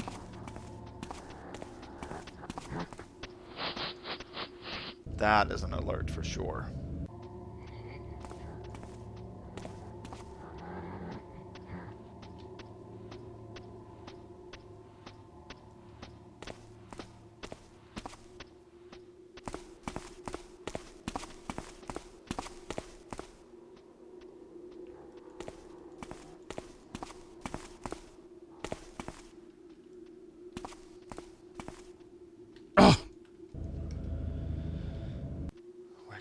Safely here.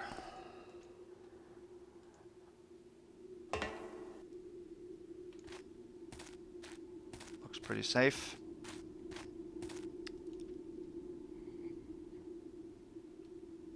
There's a moss arrow. Oh, we could have dropped easily down there. Forgot about that.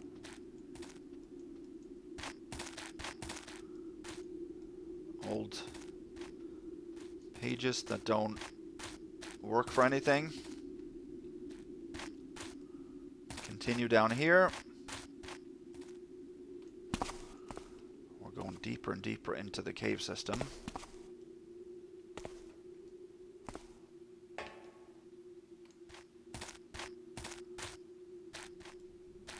Alrighty.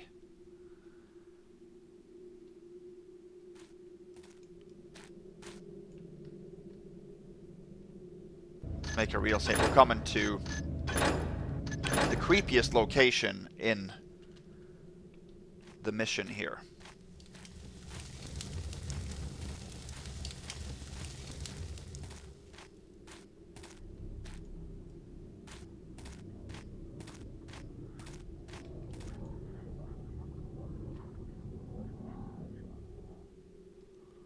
Which is here.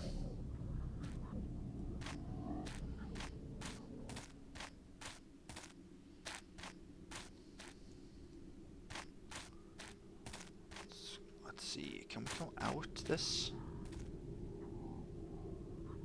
I don't think we can. So the only thing that's in here is the tablet. Nothing else to read, nothing to pick up, nothing else of value.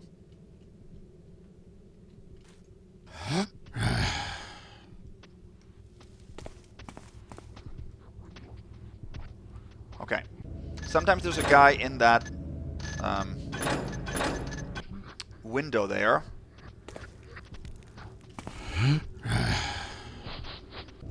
So the way I do it...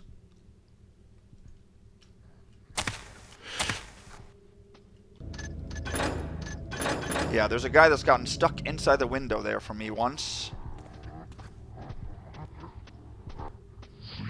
I don't know if that was an alert or what, but what I usually do is I go up on the outer walls here and just move slowly.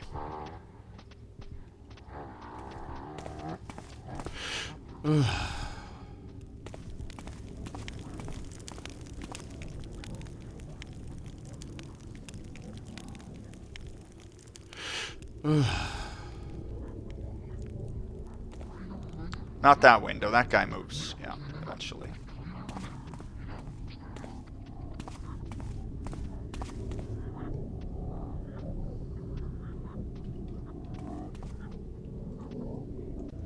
It is sloped and it's actually quite slippery, so...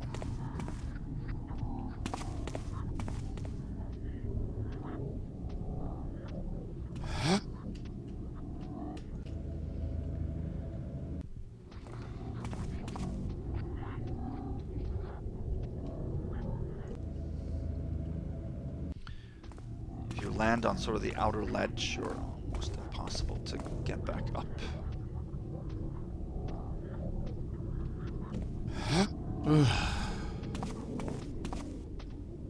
There.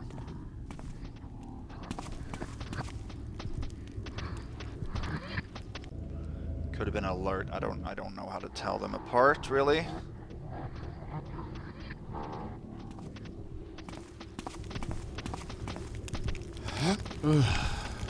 Yeah, get up here.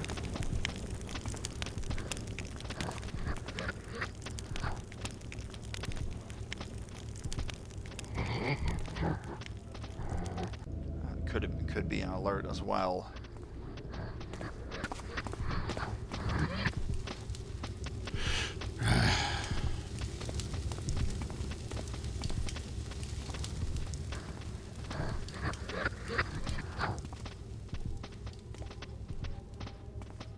There.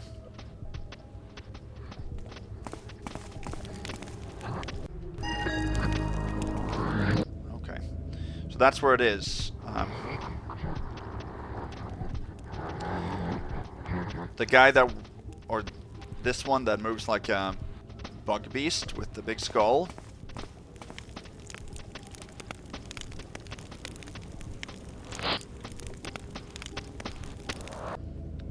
So there's a guy that also comes up here. We just need to grab the tablets which are in this tower here. And then we're basically done.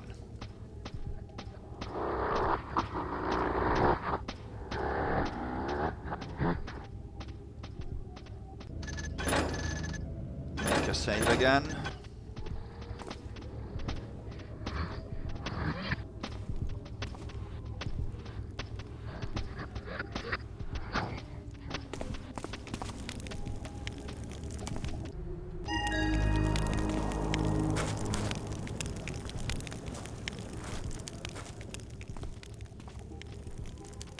Don't want to make those noises there.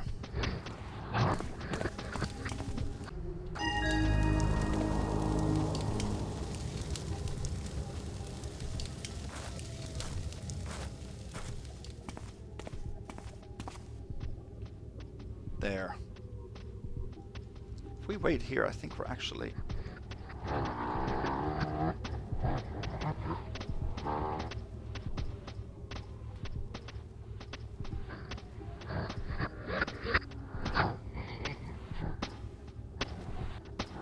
Okay.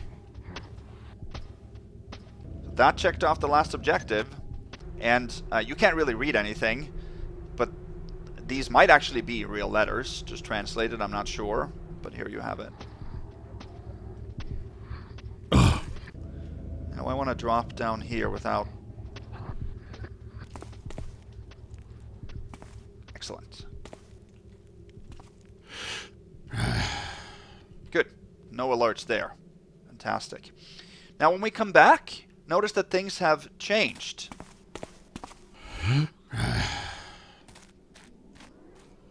See? This is not the way it looked. So now we are suddenly in a whole different area. There's nothing you can do to prevent that, I think. So we just have to deal with that, kind of.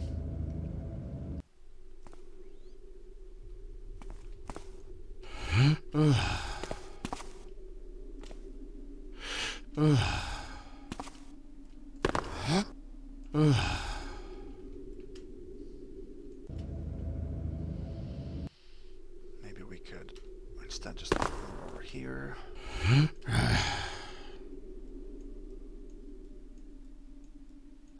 Just a desk.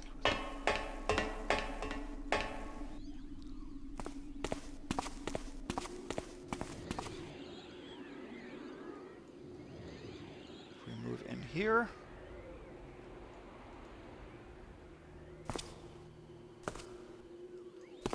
Come to a very strange place. Sounds like there's someone walking, but there really isn't. And now, there's suddenly a burrick that has appeared downstairs instead of the other patroller, I think.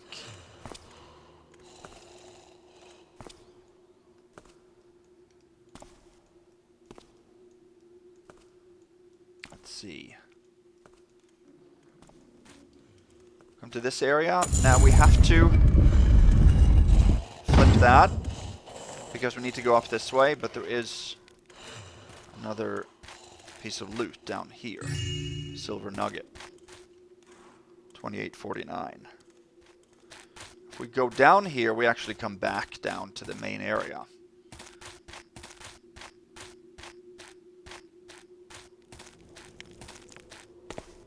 Here. This is where we entered the tomb from, so we're not going to go down here.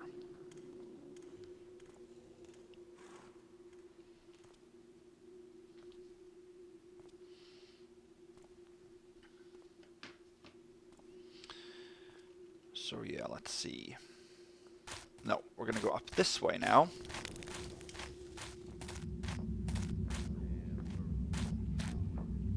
And here is our last weird enemy.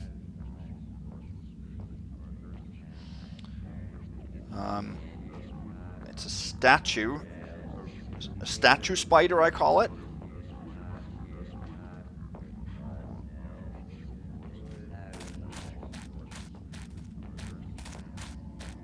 Oh, that was the only way to go. See it up here soon. Very odd enemy. Oh!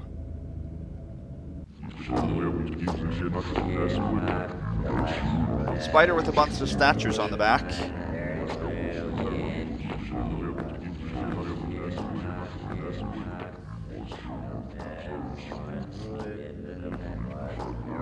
There are a couple of pieces of loot that we have to take here.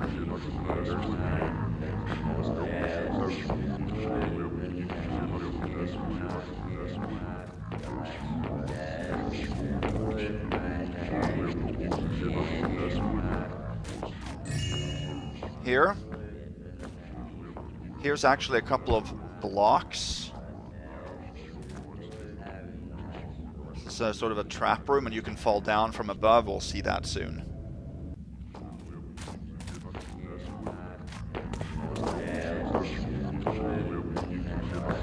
It's going that way.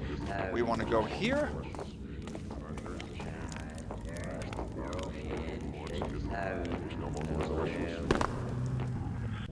So it hurt us there. So what I sometimes do here is I put the potion there. And then you can sometimes make it. But he doesn't always hear us. He didn't hear us there. Here's an artifact.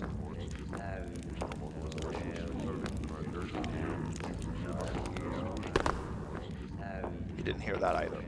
Here's another artifact.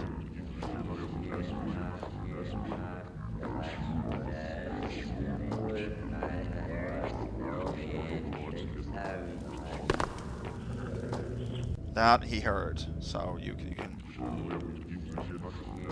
So those were the two last pieces of loot, I think. 2909.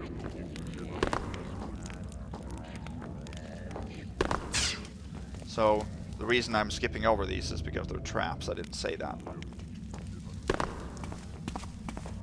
Here we go.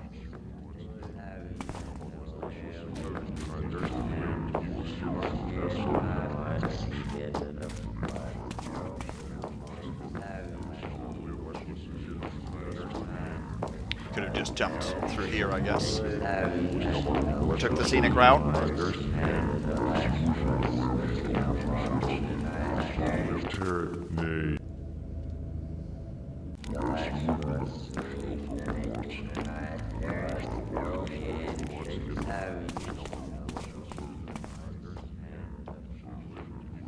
Up here, and then I think we're done. So this is that trap that I talked about. If you touch the floor here, then you'll actually end up opening the trap door. So we're going to jump over. And he didn't hear that either. Good.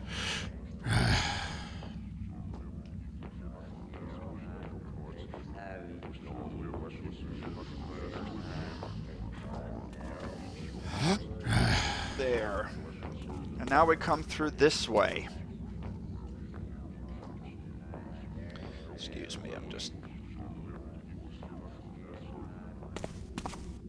Okay. So that basically is it. We now have a couple of choices here. Where are we going to go? There are some traps here on the floor too that we want to avoid. If we go this way...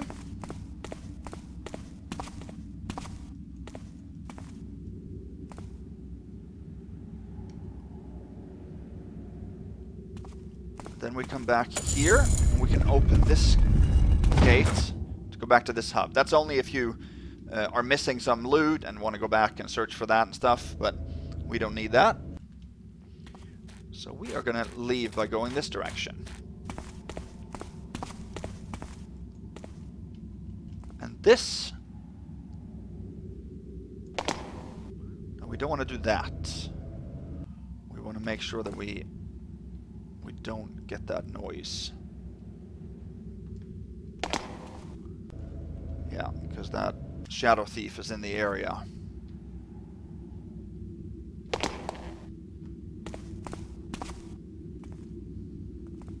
Yeah, you can hear him move there.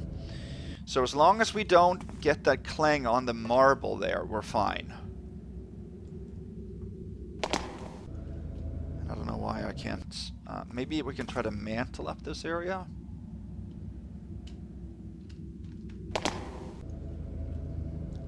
didn't have an issue with this when I...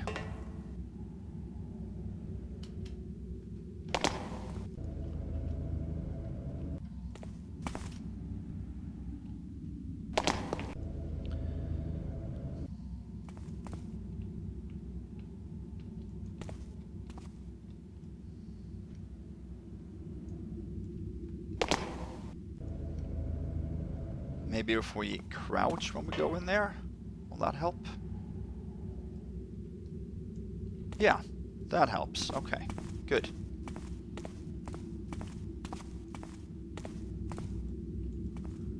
Then we shouldn't have gotten caught. But I think the only way to get out of here now is to pull this chain and this door. Let's go out and check on our friend here.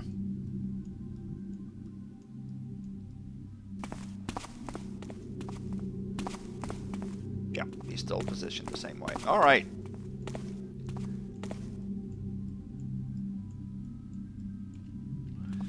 We're not out of the woods just yet. I guess we're actually heading into the woods. No pun intended, so. There is an enemy here that should now have spawned.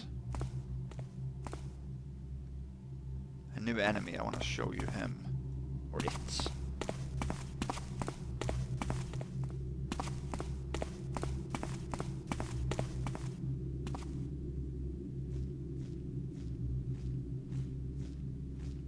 There he is. at this guy. Some kind of shadow monster. It's not always you'll end up seeing this guy, but yeah. Let me know if there's anything you've noticed about that dude. I don't think he shoots anything. He just hits at you.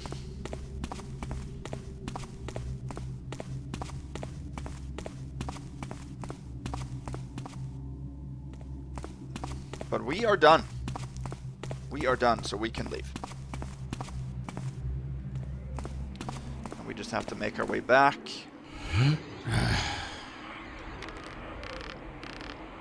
Alright. Good mission. It's maybe not as interesting to Ghost, I think, as it is on the first playthrough. It was fantastic. Just, I mentioned sound design.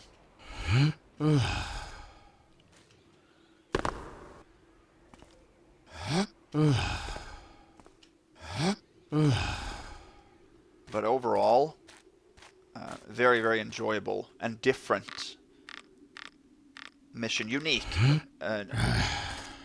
Very much so needed for the campaign. Not that the campaign is getting tedious or anything like that, by no means.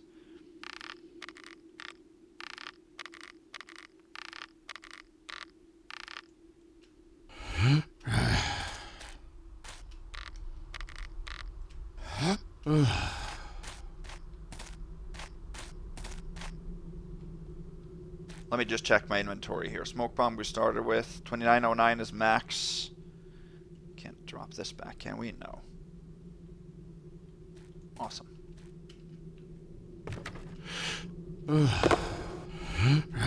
And what's cool now is that it's daytime. And I think that's very neat because it may be a little bit tedious to head all the way back to the camp. But then you sort of get a reward for that.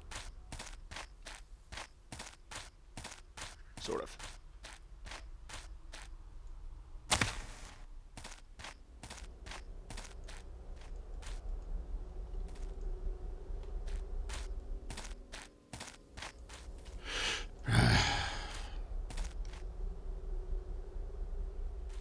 Is there a very, very faint Horn of Quintus tune here in the background? I can't 100% make it out. It sounds like there is.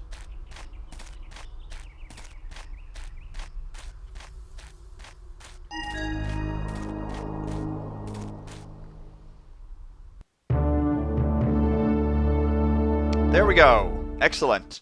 So that should have been a successful Supreme Ghost of Jaws of Darkness. And obviously a successful Ghost also.